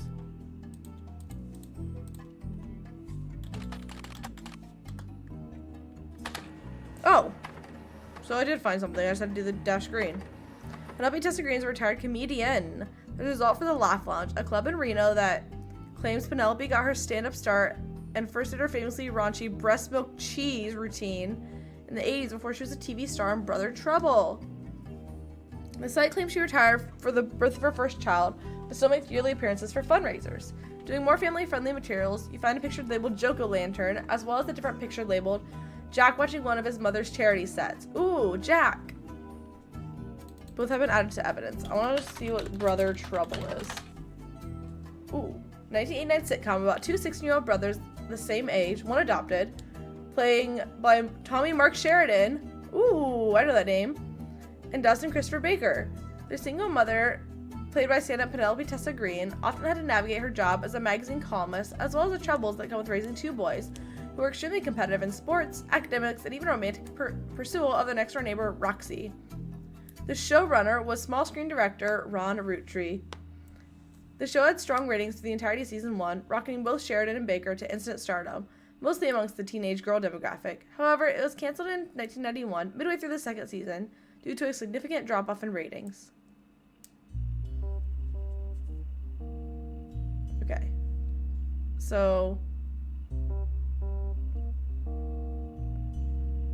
she's not actually part of the Roottrees. Well, let's see who Ron Roottree is.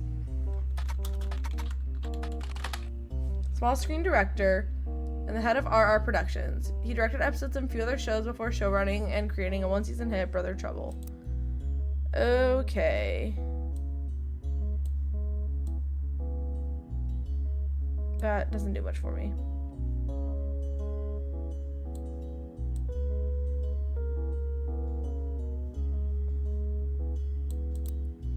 But he found the website about a comedy club called the Laugh Lounge. It was captioned Jack, which is one of his mother's charity sets.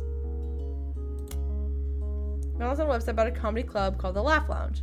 Soto Tao Joko Lantern, 1977, was taken during one of Penelope Tessa Green's fundraisers. Okay, so I feel like she married a Roottrie. But which one? Because they had a son, Jack, who is a Roottrie. So the ones we have left are Elias, Robert, Ronald,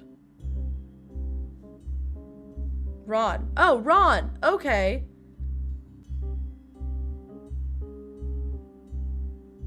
It's gotta be Penelope and Ron, and then they probably had Tessa and Jack. I feel like one of you is Ron. Oh, I have an idea. Oh, I think I know it.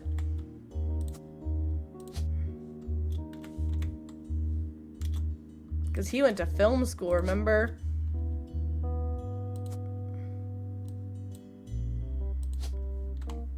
But wait, the pictures had dates, didn't they? 1997, and then in 1994. Yeah, so Jack's older.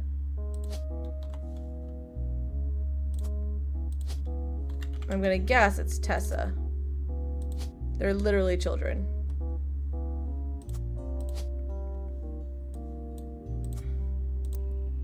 I think I grabbed the pictures.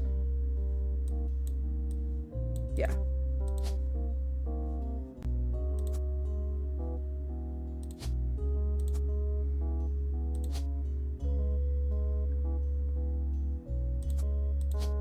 He's a director. Oh, why didn't I get it right? Did I say who that is with her? Penelope Tessa Green's fundraisers. Maybe I'll try Joko Lantern. Joko Lantern. Every Halloween. Throughout the year, the most famous one seems to be Joko Lantern, which happens every Halloween. Comics and patrons are encouraged to wear costumes, and it seems that the person with the best costume wins a voucher, which can be redeemed for 5 pounds of buffalo wings. 2-drink minimum and 0 tolerance policy for heckling. Every year we tell people not to heckle the comics, and every year someone ends up getting kicked out. Don't do it. What was the place called? The Laugh Lounge.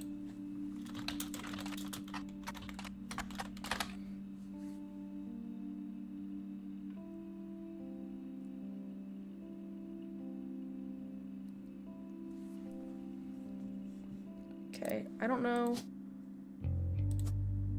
which Roottree you are, but you're one of them.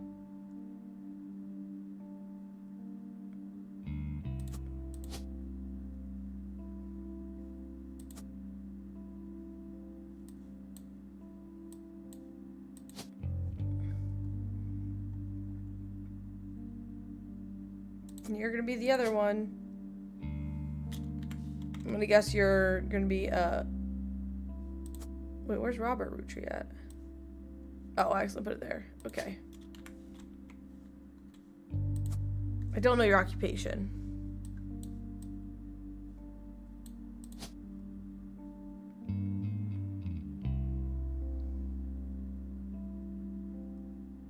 Which one are you?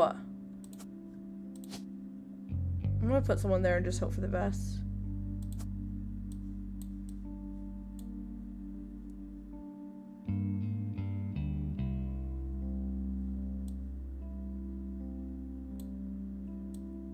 I'm just gonna say they had children.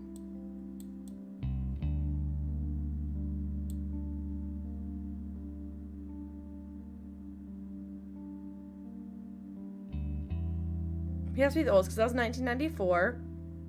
And this is, or are you baby? Not even a student, you're just baby.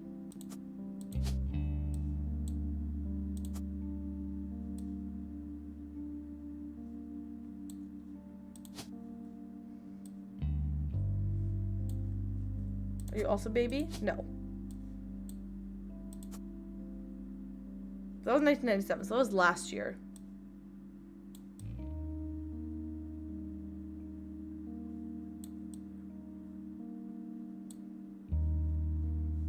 Hey, these two messed up? I did. Okay, that was it. I was like, why is it not working? Amazing.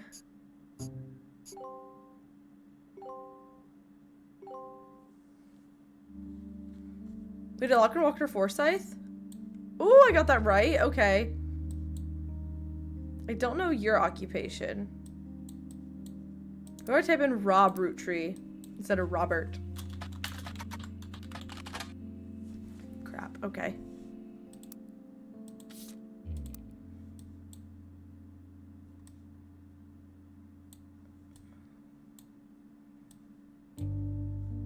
Ooh, but that's wrong. Interesting. So maybe that's you. Oh, I did lock that in. Okay, that's good to know.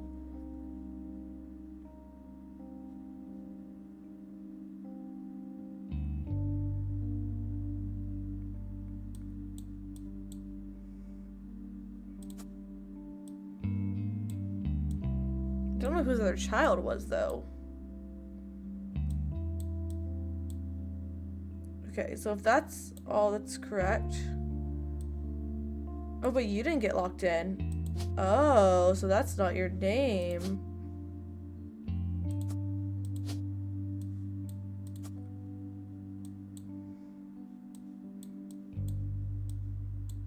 I still don't know your occupation. Which is crazy.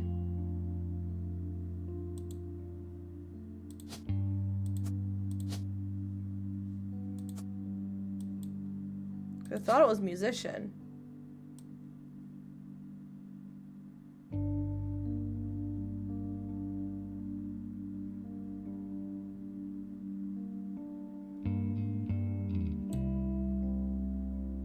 But I guess not.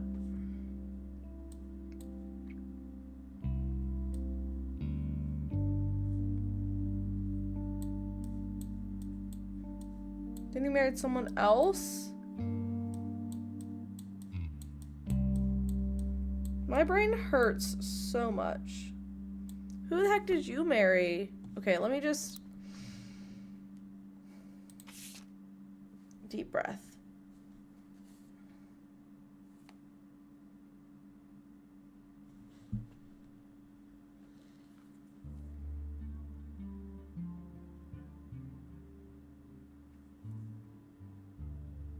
Sorry, I just saw Brandon sent me a message. He's gonna surprise me with Starbucks, but... One, they're closed now, and two, they didn't have my drink.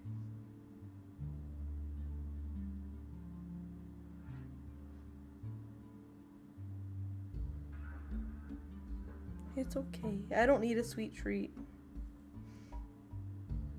She says with pain in her eyes. Okay. Big stretch. I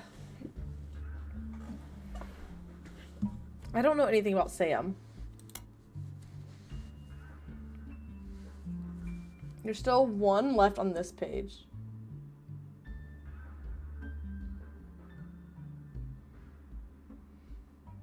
She was the granddaughter of Elias and Gwyneth on her father's side. Her mother was called the Cassells, but she hardly ever mentions them. Her father, who she was referred to as Pop, was the head lawyer of the Roottree Candy Company and helped write a legal document called the Clance Trust.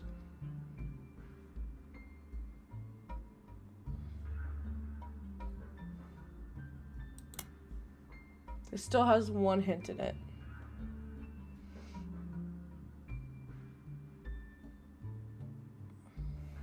Seems everyone has something to complain about. Gwen, as an only child, complained of loneliness. Told her that being expected to watch after 3 younger brothers didn't feel like a blessing, but it fell on deaf ears. I feel like that's a hint about the fact that she has 3 younger brothers. I just haven't confirmed them yet. I don't know their occupations. She said they picked, like, good occupations, though. I wonder if I look up more about Jim Roottree.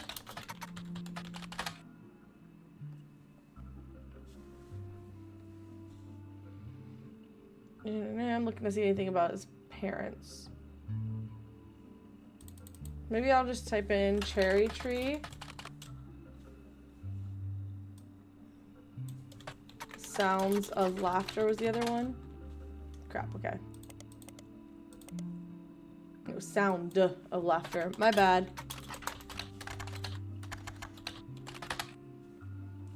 You can't find a picture of the cover. It doesn't mean I've been very successful. The states the lyrics and guitar credit to Jim Roottree and vocals are credited to Diamond LaRue. Okay.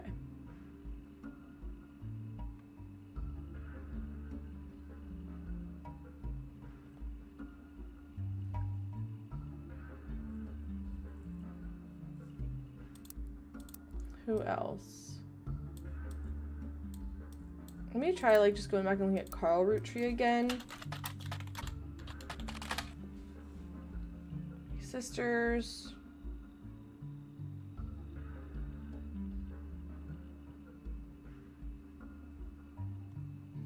Watchman of the Year.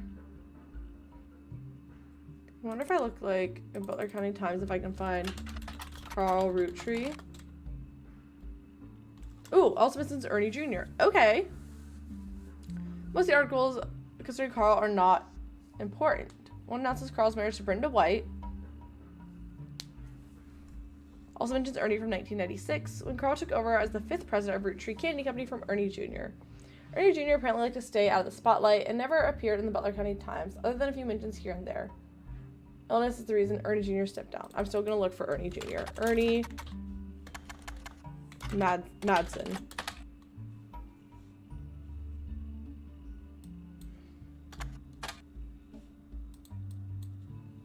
What's the other one that I keep? Guy Hudson. Not archive their obituaries. They did find front page story in 1982 about Guy Hudson and his wife Patricia dying in a car accident. He married Patricia. He married Patricia. Patricia Jones.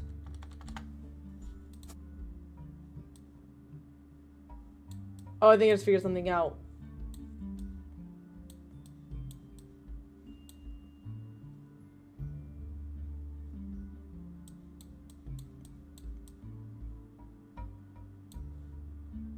Maybe.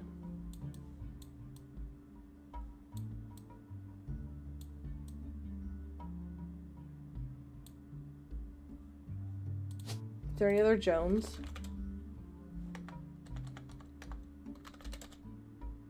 Christopher Hudson.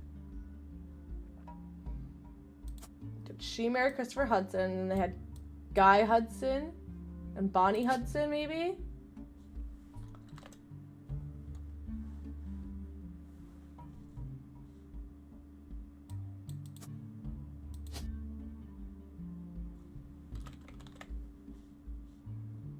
No, I feel like they had Guy Hudson over here. They had Bonnie Hudson first.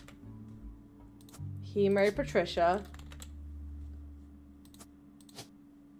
Probably tell you what it looks like, if I can remember which one I said was him. I can't remember which one I said was him.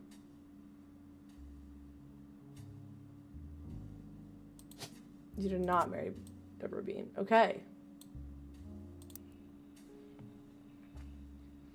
Although Guy was a somewhat controversial president, foul play is not suspected. There are witnesses who reported that the vehicle which instigated the wreck was speeding, swerving between lanes, and cutting other drivers off as well for at least 5 or 6 minutes before the tragic accident. One witness said, "It could have been any of us who they eventually ran off the road. The aggressor fled after the accident, and police have few leads other than make and model." He and his wife had no children. Ah, this is important. Okay. So he was the 3rd president.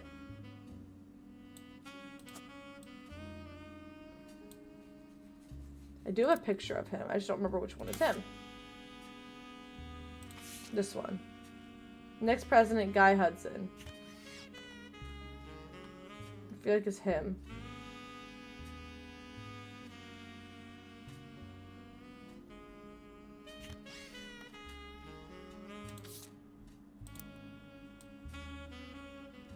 Oh, they were twins. Okay, so wait, maybe it's him. And Bonnie's that one. married to...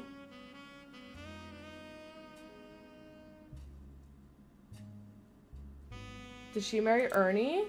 No. Ernie married Deborah. Eli M? Elias? No, that's... No, he's a Roottrie. No. She's a housewife. I know that much. I've got some blood relative wrong, I think. Let me see if I've got those two right. Ah! It always just like shocks me when I do that. I figured out Guy Hudson. Oh my god.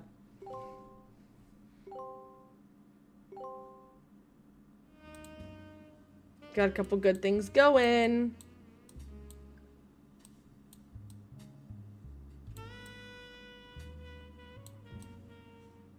That means Angie must be the redhead.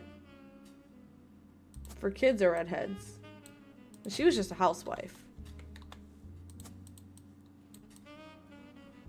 Raising those twins. I don't know who Bonnie married. Bonnie gave up drinks to settle for boring men.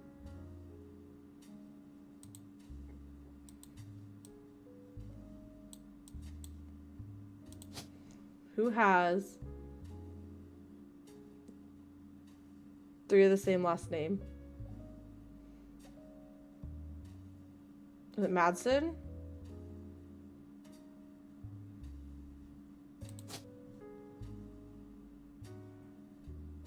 No.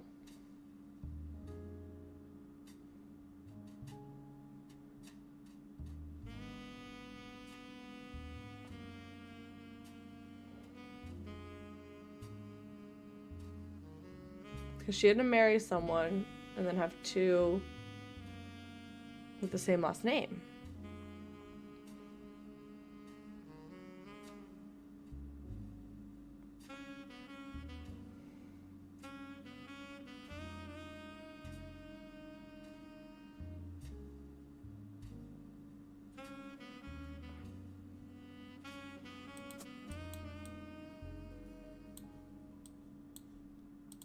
Okay, that's not correct. Okay, there's Gwendolyn Martin.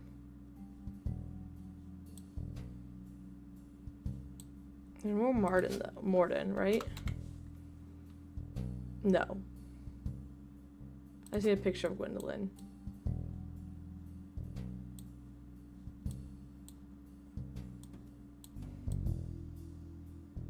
Let's try to fill in this picture a little bit more. So now I know who they are, so I just have 2 girls, which is Gwendolyn and Gwyneth. Gwyneth M.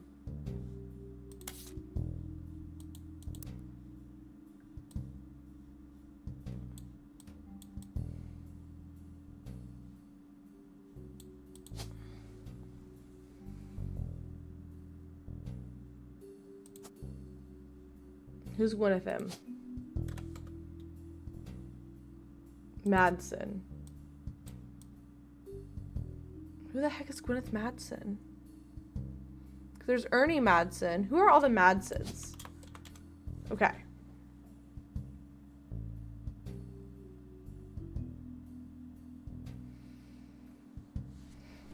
We have Ernie, who's gonna marry Deborah Bean, who then had, I think, Ernie Jr. and Nicole.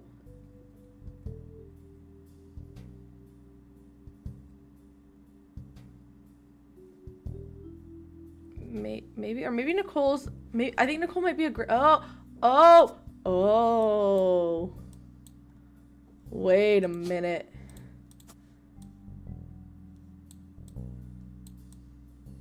Madsen's gonna marry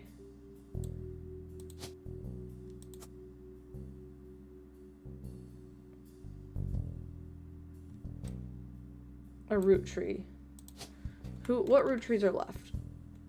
Samantha and Tessa.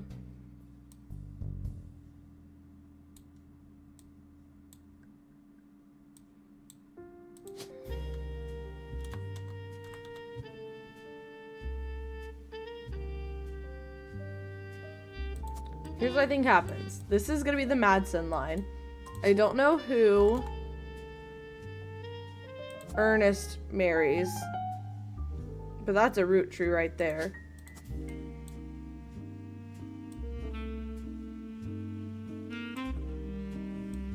I don't know which one, but I know it's a Roottree. Okay.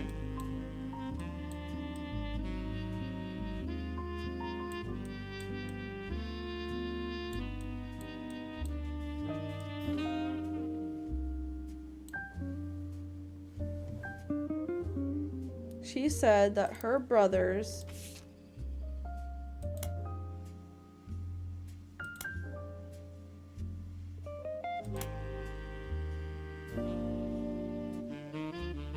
my brothers will seem to pursue paths of knowledge.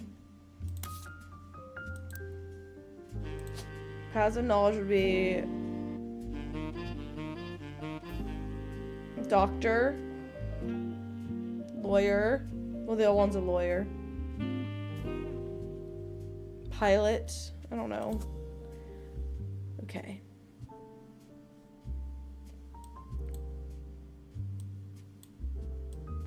I think I've locked in a whole lot. My brain hurts, so I'm gonna go ahead and probably call it there. Can I save? Does it automatically? Oh, save and quit. Okay. Just because, like I said, my brain hurts, and I still need to eat dinner. So I'm gonna go ahead and we will pick up tomorrow for sure. We're gonna pick up tomorrow. We will hopefully fill in this crazy family tree before I scream. I won't actually scream, but you know what I mean. Either way, I appreciate all of you hanging out with me while I use my silly little brain and try to figure this out. But I will be back tomorrow, same time, 4 p.m.-ish, to play more of this, to hopefully finish it up. And I think that's it. If you would like to follow along for my schedule and updates and anything like that, there's the Discord. If you missed some of what I did today, I will be posting it this week on YouTube as well. Other than that, I think that's all I have. I'm gonna go eat some food and let my brain decompress a little bit. But yeah, thanks guys, I appreciate you, and I'll see you all so soon. Bye!